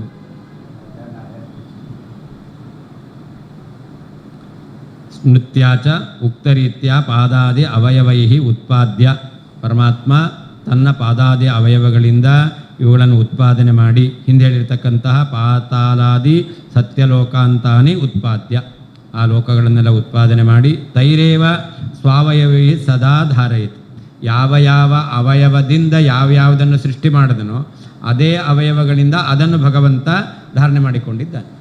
ಪರಮಾತ್ಮ ಪಾದ ತಲದಿಂದ ಪಾತಾಳವನ್ನು ಸೃಷ್ಟಿ ಮಾಡಿದ. ಪಾತಾಳ ಲೋಕ ಇದೆ ಇವತ್ತು, ಧಾರಣೆ ಮಾಡಿಕೊಂಡಿದ್ದಾನೆ. ಯಾವುದರಿಂದ ಧಾರಣೆ ಮಾಡಿಕೊಂಡಿದ್ದಾನೆ? ಪಾದ ತಲದಿಂದಲೇ ಪಾತಾಳವನ್ನು ಧಾರಣೆ ಮಾಡಿಕೊಂಡಿದ್ದಾನೆ. ಹಾಗೆ ಶಿರಸ್ಸಿನಿಂದ ದ್ವಿಲೋಕವನ್ನು ಸೃಷ್ಟಿ ಮಾಡಿದ. ಆ ಶಿರಸ್ಸಿಂದ ಪರಮಾತ್ಮ ಆ ದ್ವಿಲೋಕ ಪ್ರಕಾಶಮಯವಾದ ಸತ್ಯಾದಿ ಲೋಕಗಳು ಅದನ್ನು ಧಾರಣೆ ಮಾಡಿಕೊಂಡಿದ್ದಾನೆ. ಯಾವ ಅಂತರಿಕ್ಷ, ನಾಭಿಯಿಂದ ಅಂತರಿಕ್ಷವನ್ನು ಭಗವಂತ ಧಾರಣೆ ಮಾಡಿಕೊಂಡಿದ್ದಾನೆ.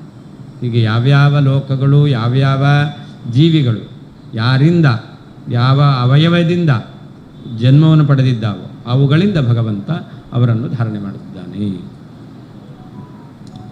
ಈ ರೀತಿಯಲ್ಲಿ ಶ್ರುತಿ ಸ್ಮೃತಿ ಪಂಚರಾತ್ರಾದೀನಾಂ ಸಂಪ್ರದಾಯ, ಇದೆಲ್ಲ ಶ್ರುತಿ ಸ್ಮೃತಿ ಮತ್ತು ಪಂಚರಾತ್ರ ಇವುಗಳಿಂದ ತಿಳಿದು ಬರುತ್ತೆ. ಇದಂಚ ಪ್ರಕ್ರಿಯಾ ನಿರಾಕಾರಸ್ಯ ಕಥಂ ಸ್ಯಾತ್, ಇದೆಲ್ಲವೂ ಪರಮಾತ್ಮನಿಗೆ ಆಕಾರ ಇಲ್ಲ ಅಂತಾದರೆ ಅವನು ತಲೆಯಿಂದ ದ್ವಿಲೋಕವನ್ನು, ಬಾಹುಗಳಿಂದ ಕ್ಷತ್ರಿಯರನ್ನು, ಊರುವಿನಿಂದ ವೈಶ್ಯರನ್ನು, ಪದ್ಭ್ಯಾಂ ಶೂದ್ರ ಹೇಗೆ ಮಾಡ್ತಾ ಇದ್ದ ಅಂದರೆ ಅವಯವ ಇದೆ ಅಂತ ಗೊತ್ತಾಗುತ್ತೆ. ಅತಃ ಜನ್ಮಾಧಿಕರಣ ಉಕ್ತ ಜಗತ್ ಕರ್ತೃತ್ವಧಾರಕತ್ವಾದಿ ಬಲಾದಪಿ ಭಗವತಃ ಸಾಕಾರತ್ವಂ ಸಿದ್ಧಿಮಿತಿ ಭಾವ.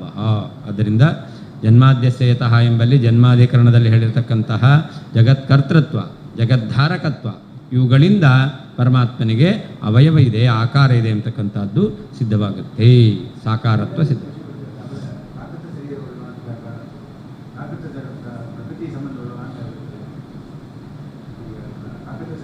ಯಾರಿಗೆ? ಅಲ್ಲಲ್ಲ, ಶರೀರ ಇದೆ, ಶರೀರ ಇದೆ ಅಂತ ಅಷ್ಟೇ ಹೇಳ್ತಾ ಇದ್ದೇವೆ. ಸೃಷ್ಟಿ ಮಾಡಿದ್ದಾನೆ ಏನು, ಇಲ್ಲೇ ಏನು ಬರಲ್ಲ, ಅದನ್ನು ಶ್ರುತಿಯೇ ಹೇಳಿಬಿಟ್ಟಿದೆ ಅವನಿಗೆ. ಅಪ್ರಾಕೃತವಾದಂತಹ ಇಲ್ಲಿ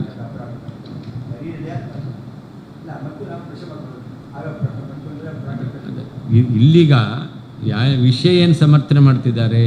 ಪರಮಾತ್ಮನಿಗೆ ಆಕಾರ ಇದೆ, ಅದು ಅಪ್ರಾಕೃತ ಆಕಾರ ಅಂತ ಮತ್ತೆ ಇಟ್ಕೊಳ್ಳಿ.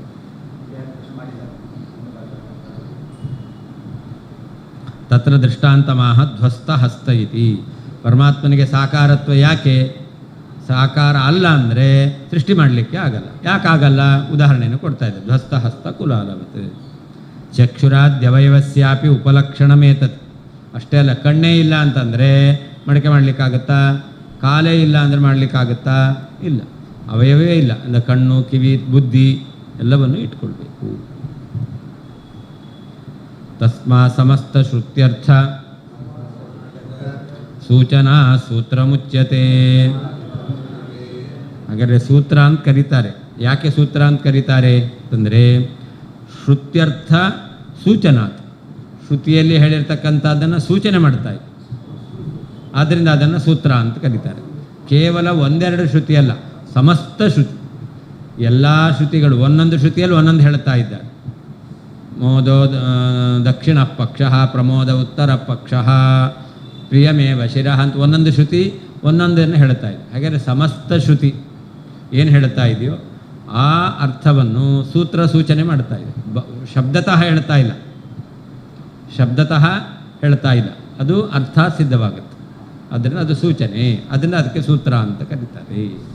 ಅಂದರೆ ಸೂತ್ರ ಅಂತ ಶಬ್ದದಿಂದ ವ್ಯವಹಾರ ಮಾಡಲಿಕ್ಕೆ ಕಾರಣ ಏನು? ಶ್ರುತ್ಯರ್ಥ, ಸಮಸ್ತ ಶ್ರುತ್ಯರ್ಥವನ್ನು ಸೂಚನೆ ಮಾಡುತ್ತೆ.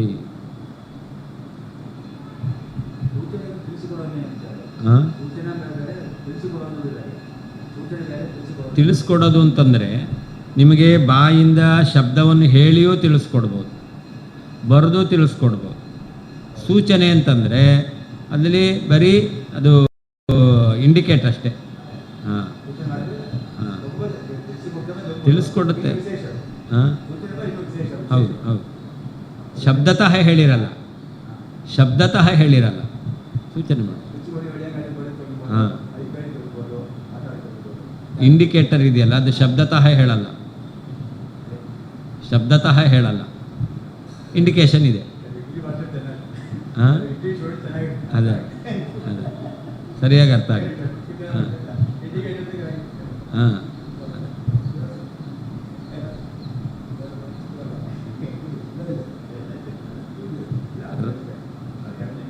ರೈಟ್ ಹೋಗ್ತೇನೆ ಅಂತ ಅವನು ಸಿಗ್ನಲ್ ಕೊಡ್ತಾನೆ, ಲೈಟ್ ಆಗುತ್ತೆ.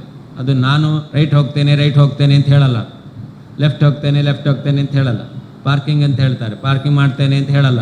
ಆ ಲೈಟ್ ನಿಮಗೆ ಸೂಚನೆ ಮಾಡುತ್ತೆ, ಇಂಡಿಕೇಶನ್.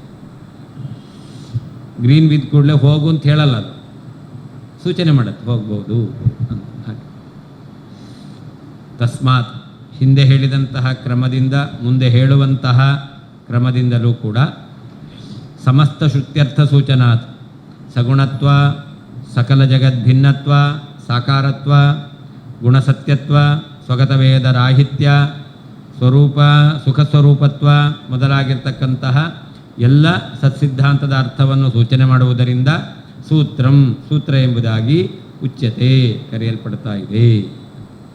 ತಸ್ಮಾತ್ ಹಿಂದೆ ಹೇಳಿದ ರೀತಿಯಲ್ಲಿ ಮುಂದೆ ಹೇಳುವಂತಹ ಕ್ರಮದಿಂದಲೂ ಸಮಸ್ತ ಶ್ರುತ್ಯರ್ಥ ಸೂಚನಾ ಸಗುಣತ್ವ, ಸಕಲ ಜಗದ್ಭಿನ್ನತ್ವ, ಸಾಕಾರತ್ವ, ಗುಣಗಳ ಸತ್ಯತ್ವ, ಸ್ವಗತ ಭೇದ ರಾಹಿತ್ಯ, ಸುಖರೂಪತ್ವ ಮೊದಲಾಗಿರ್ತಕ್ಕಂತಹ ಸತ್ಸಿದ್ಧಾಂತ ಅರ್ಥವನ್ನು ಸೂಚನೆ ಮಾಡುವುದರಿಂದ ಸೂತ್ರಂ, ಸೂತ್ರ ಎಂಬುದಾಗಿ ಉಚ್ಯತೆ, ಹೇಳಲ್ಪಡ್ತಾ ಇದೆ.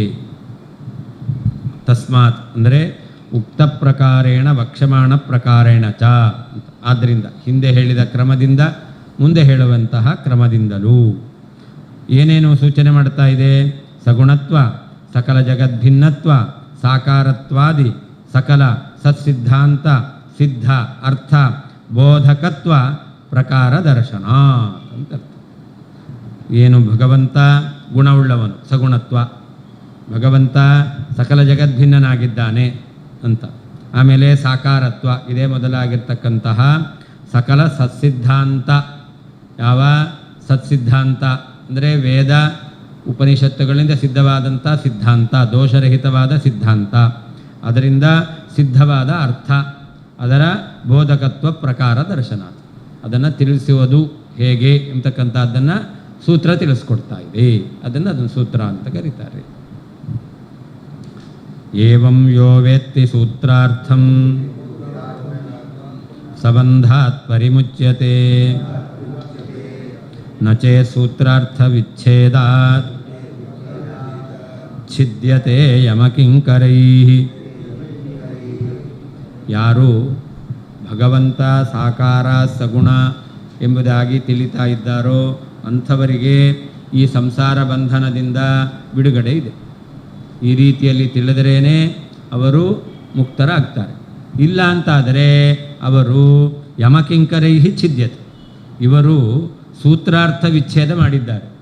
ಸೂತ್ರಕ್ಕೆ ಬೇರೆ ಅರ್ಥ, ತಪ್ಪಾದ ಅರ್ಥ, ವೇದವ್ಯಾಸ ದೇವರಿಗೆ ಅಭಿಮತವಲ್ಲದ ಅರ್ಥವನ್ನು ಹೇಳಿದ್ದಾರೆ. ಅದರಿಂದ ಏನು ಮಾಡ್ತಾರೆ ಅಂತಂದರೆ ಛಿದ್ಯತೆ ಯಮಕಿಂಕರೈಹಿ, ಯಮದೂತರು ಇವನನ್ನು ತುಂಡು ತುಂಡು ಮಾಡ್ತಾರೆ. ನೀವು ಸೂತ್ರಾರ್ಥ ವಿಚ್ಛೇದ ಮಾಡಿದ್ದೀರಾ ಅಂದರೆ ನಿಮ್ಮನ್ನು ಛೇದ ಮಾಡ್ತಾರೆ.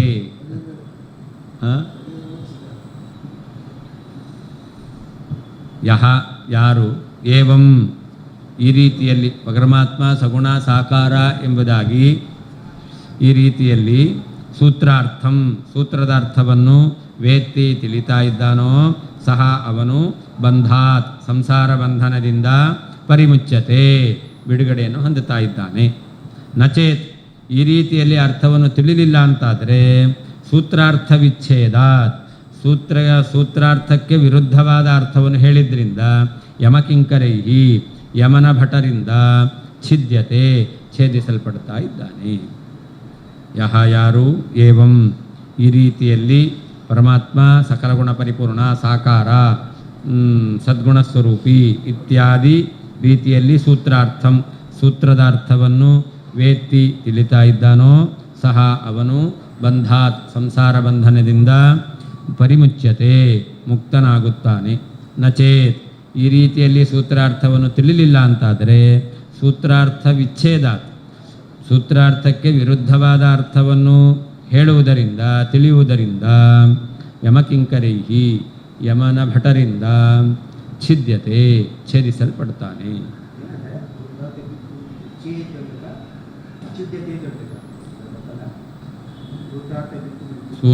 ಸೂತ್ರಾರ್ಥ ವಿಚ್ಛೇದಾಚ್ಛಿದ್ಯತೆ ವಿಚ್ಛೇದಾತ್ ವಿಚ್ಛೇದಾತ್ ಛಿದ್ಯತೆ. ಇಲ್ಲ ಇಲ್ಲ ಅಲ್ಲ ಅಲ್ಲಿ ಪಂಚಮಿ ವಿಭಕ್ತಿ. ವಿಚ್ಛೇದ ಅಚ್ಛಿದ್ಯತೆ ಅಲ್ಲ, ವಿಚ್ಛೇದಾತ್ ಛಿದ್ಯತೆ. ಅಲ್ಲಿ ಆ ರೀತಿ ಪದವಿಭಾಗ ಮಾಡಲಿಲ್ಲ ಅಂದರೆ ಶಬ್ದನೇ ಕೂಡಲ್ಲ. ಸೂತ್ರಾರ್ಥ ವಿಚ್ಛೇದ ಅಚ್ಛಿದ್ಯತೆ ಅಂತ ಆಗೋದೇ ಇಲ್ಲ. ಆ ಸೂತ್ರಾರ್ಥ ವಿಚ್ಛೇದ ಅನ್ನೋದಕ್ಕೆ ಏನು ವಿಭಕ್ತಿ ಇಲ್ಲ ಅಂತ ಆಯ್ತಾರೆ. ಒಂದು ಧಾತು ಇನ್ನೊಂದು ಪದ ಇವುಗಳಿಗೆ ಸಮಾಸ ಆಗಲ್ಲ. ಸೂತ್ರಾರ್ಥ ವಿಚ್ಛೇದಾತ್ ಛಿದ್ಯತೆ. ಉಕ್ತ ವಿಧಯ ಏನು ಶುತ್ವ ಸಂಧಿ ಶುತ್ವ ತಕಾರಕ್ಕೆ ಚಕಾರ ಬರುತ್ತೆ. ಯಾಕೆ ಚವರ್ಗದ ಛೇತ್ತು ಎಂಬುದಾಗಿ ಸ್ತೋಸ್ತುನಾಶ್ಚುಹು ಆ ಸೂತ್ರದಿಂದ ಉಕ್ತ ವಿಧಯ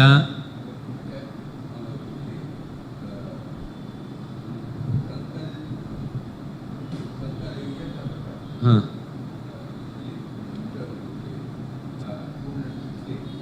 206 ಅಲ್ಲ ಹಾಂ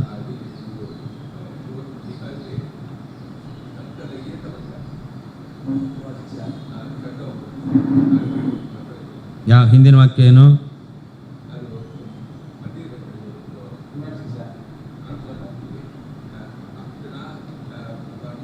ಸಂಯೋಜ್ಯ ಅಂತಿರೋದು.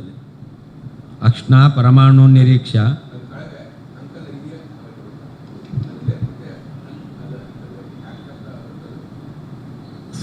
ಅದು ಲೆಪ್ರತ್ಯಯ ಅಂತ ಸಂಕಲನ ಮಾಡಿ ಅಂತ ಅರ್ಥ, ಒಟ್ಟಿಗೆ ಸೇರಿಸಿ.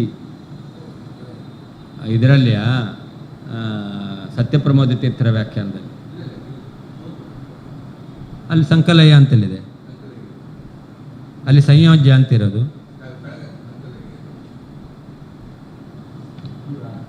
ಹಾಂ, ಅಲ್ಲಿ ತೇಷು ಸಂಕಲಯ್ಯ ಸೋದರಸ್ಥ ಬ್ರಹ್ಮಾದಿ ತತ್ವಾದ್ಯಭಿಮಾನಿ ಜೀವಾನ್ ತೇಷು ಸಂಕಲಯ್ಯ. ಆ ಮಹತ್ತತ್ವಾದಿಗಳನ್ನು ಸೃಷ್ಟಿ ಮಾಡಿದನಲ್ಲ, ಮಹತ್ತತ್ವಾದಿಗಳಲ್ಲಿ ತನ್ನ ಉದರಲ್ಲಿದ್ದಂತಹ ಬ್ರಹ್ಮಾದಿಗಳನ್ನು ಸೇರಿಸ್ತಾನೆ. ಸಂಕಲನ ಸೇರಿಸೋದು. ಆ್ಯಡ್ ಮಾಡು ಅಂತೀರಲ್ಲ, ಅದೇ ಸಂಕಲನ. ಮೈನಸ್ ಮಾಡು ಅಂದರೆ ವ್ಯವಕಲನ.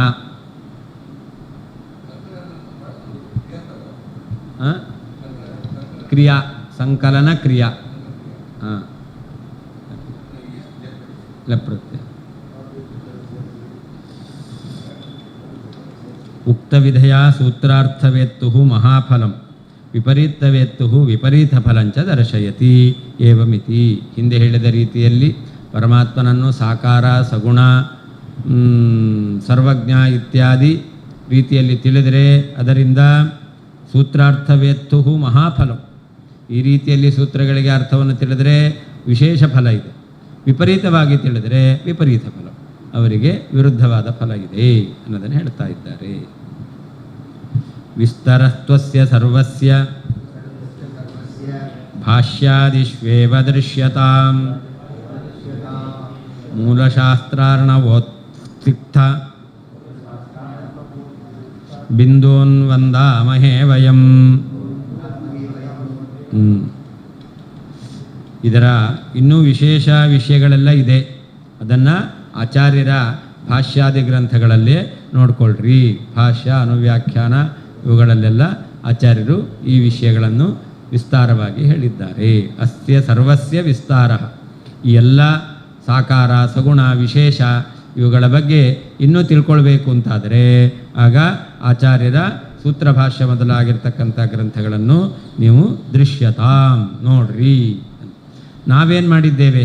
ವಯಂ ಮೂಲಶಾಸ್ತ್ರಾರ್ಣವ ಉತ್ಸಿಕ್ತ ಬಿಂದೂನ್ ವಂದಾಮಹೇ ಅಂತ. ನಾವು ಆಚಾರ್ಯರ ಶಾಸ್ತ್ರ, ಅದು ದೊಡ್ಡದಾಗಿರ್ತಕ್ಕಂತಹ ಸಮುದ್ರ.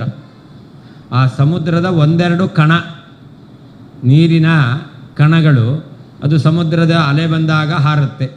ಹಾಗೆ ಆಚಾರ್ಯರ ಈ ಸಿದ್ಧಾಂತ ಎಂಬತಕ್ಕಂಥ ಮೂಲಶಾಸ್ತ್ರ ಎಂಬತಕ್ಕಂತಹ ಸಮುದ್ರ, ಅದರಿಂದ ಉತ್ಸಿಕ್ತ ಬಿಂದೂನ್ ಅಂತ ಮೇಲೆ ಬಂದಿರತಕ್ಕಂತಹ ಹಾರಿರ್ತಕ್ಕಂತಹ ಬಿಂದು ಅಂದರೆ ಹನಿ, ಅದನ್ನು ಮಾತ್ರ ನಾವು ನಮಸ್ಕರಿಸುತ್ತೇವೆ. ಅದನ್ನು ನಾವು ಇವಲ್ಲಿ ವಿವರಣೆ ಮಾಡಿದ್ದೇವೆ, ಹೊರತು ಎಲ್ಲವನ್ನು ನಾವು ಹೇಳಿಲ್ಲ ಅಂತ ಅಷ್ಟು ವಿನಯವನ್ನು ತೋರಿಸ್ತಾ ಇದ್ದಾರೆ.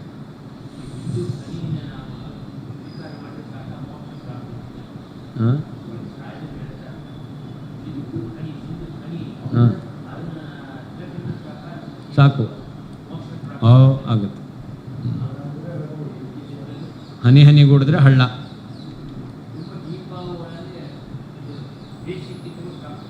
ಸಾಕು. ಆದರೆ ನಮ್ಮ ಯೋಗ್ಯತೆ ಅಷ್ಟೇ ಆಗಿರಬೇಕು. ನಮ್ಮ ಯೋಗ್ಯತೆ ಅಷ್ಟೇ ಅಂತ ಆದರೆ ಅವಾಗ ಅಷ್ಟು ತಿಳಿದ್ರೂ ಸಾಕಾಗುತ್ತೆ. ನಮ್ಮ ಯೋಗ್ಯತೆ ಜಾಸ್ತಿ ಇದೆ, ಉದಾಸೀನ ಮಾಡ್ಕೊಂಡು ಕೂತ್ಕೊಳ್ತೇನೆ ಅಂದರೆ ಮೋಕ್ಷ ಆಗಲ್ಲ.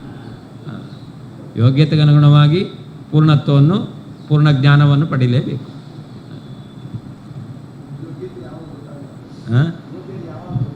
ಯೋಗ ಗೊತ್ತಾಗುತ್ತೆ ಗುರುಗಳು ಬಂದಾಗ. ಇವಾಗ ಅಧ್ಯಯನ ಮಾಡ್ತಾ ಇದ್ದೀರಲ್ಲ, ಆದ್ದರಿಂದ ನಿಮಗೆ ಅರ್ಥ ಆಗ್ತಾ ಇದೆ. ಮೊದಲಿಗಿಂತ ಇವಾಗ ಸ್ವಲ್ಪ ಅರ್ಥ ಆಗುತ್ತೆ ಅಂತ.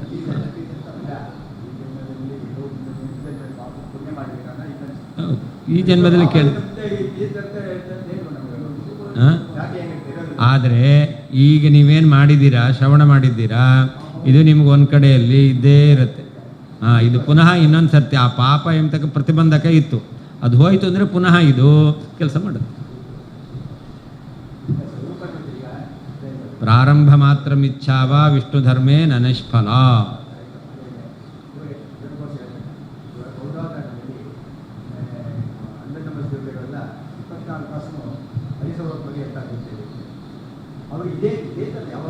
ಅದಕ್ಕೆ ಹೇಳಿದ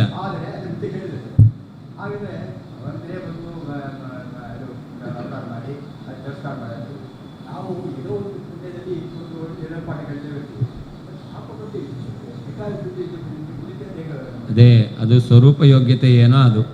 ನಮ್ಮನ್ನು ನಾವು ಕೆಟ್ಟವರು ಅಂತ ಯಾಕೆ ಅನ್ಕೋಬೇಕು?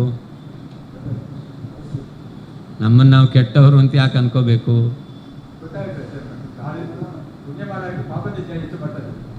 ಪಾಪ ಮಾಡ್ತಾ ಇದೆ, ಆದರೆ ಪುಣ್ಯವೂ ನಡೀತಾ ಇದೆಯಲ್ಲ. ಪುಣ್ಯವೂ ನಡೀತಾ ಇದೆಯಲ್ಲ, ಇರಲಿ ಆಗಲಿ, ಆದರೂ ಕೂಡ ಆ ಪುಣ್ಯ ಕೆಲಸ ಎಂಬತಕ್ಕಂಥದ್ದು ನಡೀತಾ ಇದೆ ಅಂತಾದರೆ, ಹಾಗಾದರೆ ಈ ಪಾಪ ಎಂಬತಕ್ಕಂಥದ್ದು ಅದು ಪ್ರತಿಬಂಧಕವಾಗ್ತಾ ಇದೆ, ಆದ್ದರಿಂದ ಹೆಚ್ಚು ಪುಣ್ಯ ಕೆಲಸ ಮಾಡಲಿಕ್ಕೆ ಆಗ್ತಾ ಇಲ್ಲ. ಅದೆಲ್ಲ ಕಡಿಮೆ ಕಡಿಮೆ ಆಗುತ್ತೆ, ಆಮೇಲೆ ಹೆಚ್ಚು ಪುಣ್ಯ ಆಗುತ್ತೆ. ಸೂರ್ಯ ಚೂರು ಉದಯಿಸಿದ್ದಾನೆ, ಅವಾಗೆಲ್ಲ ಪದಾರ್ಥಗಳು ಇದೆ ಅಂತ ಕಾಣಿಸುತ್ತೆ, ಮಸುಕವಾಗಿ ಕಾಣಿಸುತ್ತೆ, ಸ್ಪಷ್ಟವಾಗಿ ಕಾಣಿಸಲ್ಲ. ಸೂರ್ಯ ಚೆನ್ನಾಗಿ 12 ಗಂಟೆಗೆ ಮೇಲೆ ಬಂದಿದ್ದಾನೆ ಅಂತಂದರೆ ಅವೆಲ್ಲ ಸ್ಪಷ್ಟವಾಗಿ ಕಾಣಿಸುತ್ತೆ. ಹಾಗೆ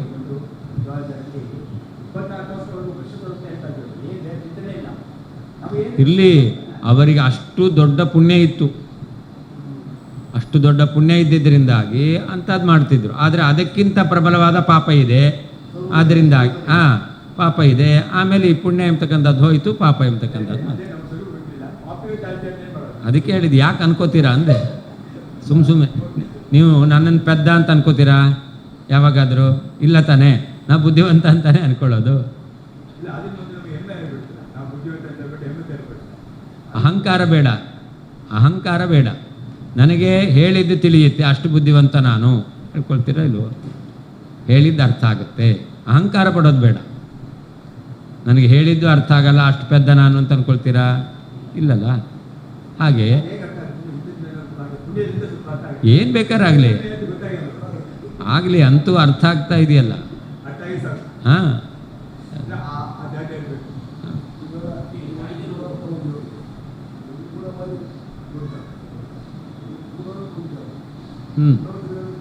ಹೌದು ಹೌದು.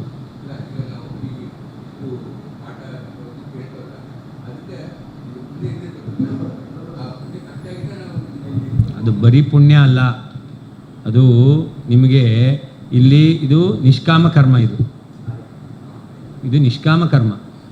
ಈ ನಿಷ್ಕಾಮ ಕರ್ಮದ ಫಲ ಇದೆಯಲ್ಲ ಅದು ಜ್ಞಾನವೇ. ಸಕಾಮ ಕರ್ಮದ ಫಲ ಬೇರೆ ಬೇರೆ, ಇದು ನಿಷ್ಕಾಮ ಕರ್ಮ. ಈ ನಿಷ್ಕಾಮ ಕರ್ಮದ ಫಲ ಇದೆಯಲ್ಲ ಅದು ಜ್ಞಾನವೇ. ಅದರಿಂದ ಜ್ಞಾನವೇ ಆಗಬೇಕು, ಬೇರೆ ಇನ್ನೇನೂ ಆಗಲ್ಲ.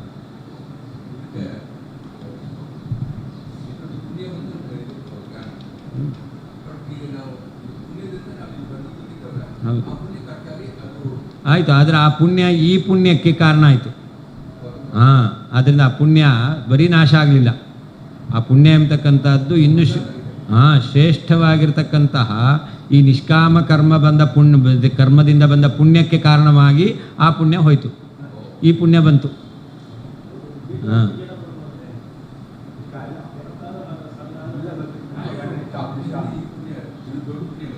ಹೌದು. ಬಾಳೆ ಗಿಡ ಸಾಯಬೇಕಾದ್ರೆ ಒಂದು ಗಿಡವನ್ನು ಹುಟ್ಟಿಸೇ ಸಾಯೋದು. ಬಾಳೆ ಗಿಡ ಅದು ಗೊನೆ ಬಿಡ್ತು, ಹಣ್ಣು ಕೊಡ್ತು, ಆಮೇಲೆ ಹೋಗುತ್ತದು.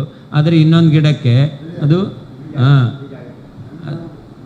ಅದಕ್ಕೆ ಜನ್ಮ ಕೊಟ್ಟೇ ಹೋಗುತ್ತೆ. ಹಾಗೆ ಈ ಎಲ್ಲ ಪುಣ್ಯಗಳು ಹೋಗ್ತಾವೆ, ಹೌದು, ಆದರೆ ಫಲ ಕೊಟ್ಟೇ ಹೋಗೋದು, ಸುಮ್ಮನೆ ಹೋಗಲ್ಲ, ಇನ್ನೊಂದನ್ನು ಹುಟ್ಟಿಸೇ ಹೋಗುತ್ತೆ.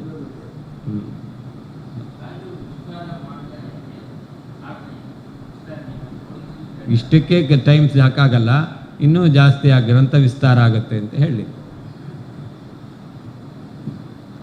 ಅಸ್ಯ ಸರ್ವಸ್ಯ, ಈ ಎಲ್ಲ ಪ್ರಮೇಯದ ವಿಸ್ತಾರವು ಭಾಷ್ಯಾದಿಶ್ವೇವ, ಸೂತ್ರಭಾಷ್ಯ ಮೊದಲಾದ ಗ್ರಂಥಗಳಲ್ಲಿಯೇ ದೃಶ್ಯತಾಂ, ನೋಡಲ್ಪಡಲಿ. ವಯಂ, ನಾವು ಮೂಲಶಾಸ್ತ್ರಾರ್ಣವೋತ್ಸಿಕ್ತ ಬಿಂದು, ಮೂಲಶಾಸ್ತ್ರವೆಂಬ ಸಮುದ್ರದಿಂದ ಸಿಡಿದಿರುವಂತಹ ಕಣಗಳನ್ನು ವಂದಾಮಹೇ, ನಮಸ್ಕರಿಸುತ್ತೇವೆ, ಅದರ ಮಹಿಮೆಯನ್ನಷ್ಟೇ ಹೇಳಿದ್ದೇವೆ. ಅಸ್ಯ ಸರ್ವಸ್ಯ, ಈ ಎಲ್ಲ ಪ್ರಮೇಯದ ವಿಸ್ತಾರವು ಭಾಷ್ಯಾದಿಶ್ವೇವ, ಸೂತ್ರಭಾಷ್ಯ ಮೊದಲಾದ ಗ್ರಂಥಗಳಲ್ಲಿಯೇ ದೃಶ್ಯತಾಂ, ನೋಡಲ್ಪಡಲಿ.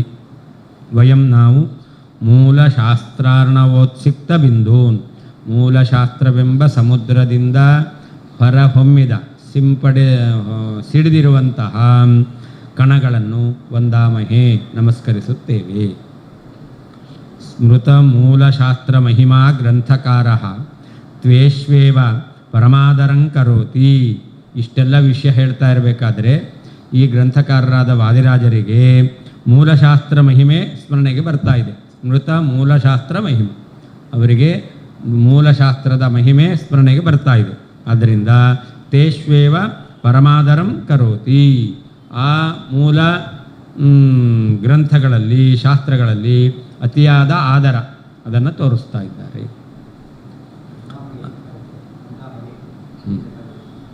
ವಂದತೆ ವಂದೇ ತೇ ವಂದಂತೆ ವಂದಸೆ ವಂದೇ ತೇ ವಂದದ್ವೇ ವಂದೇ ವಂದಾವಹೇ ವಂದಾಮಹೇ ಸ್ತೋತ್ರ ಮಾಡ್ತೀವಿ. ಅಸ್ಯ ಪ್ರಮೇಯಸ್ಯ ವಿಸ್ತರಃ ಯುಕ್ತಿ ಶ್ರುತಿ ಪುರಾಣ ಪಂಚರಾತ್ರಾದಿವಚನ ಚಾತುರೀ ಚತುರ ಗ್ರಂಥ ಸಂದರ್ಭೈ ಪ್ರಪಂಚೀಕರಣಂ ಅಂತ. ವಿಸ್ತಾರ ಅಂದ್ರೇನು ಅಂತಂದರೆ ಯುಕ್ತಿಗಳು, ಶ್ರುತಿ, ಪುರಾಣ, ಪಂಚರಾತ್ರ ಇದೇ ಮೊದಲಾಗಿರ್ತಕ್ಕಂಥವುಗಳ ವಚನ ಚಾತುರೀ ಚತುರ ಗ್ರಂಥೈ, ಒಳ್ಳೆ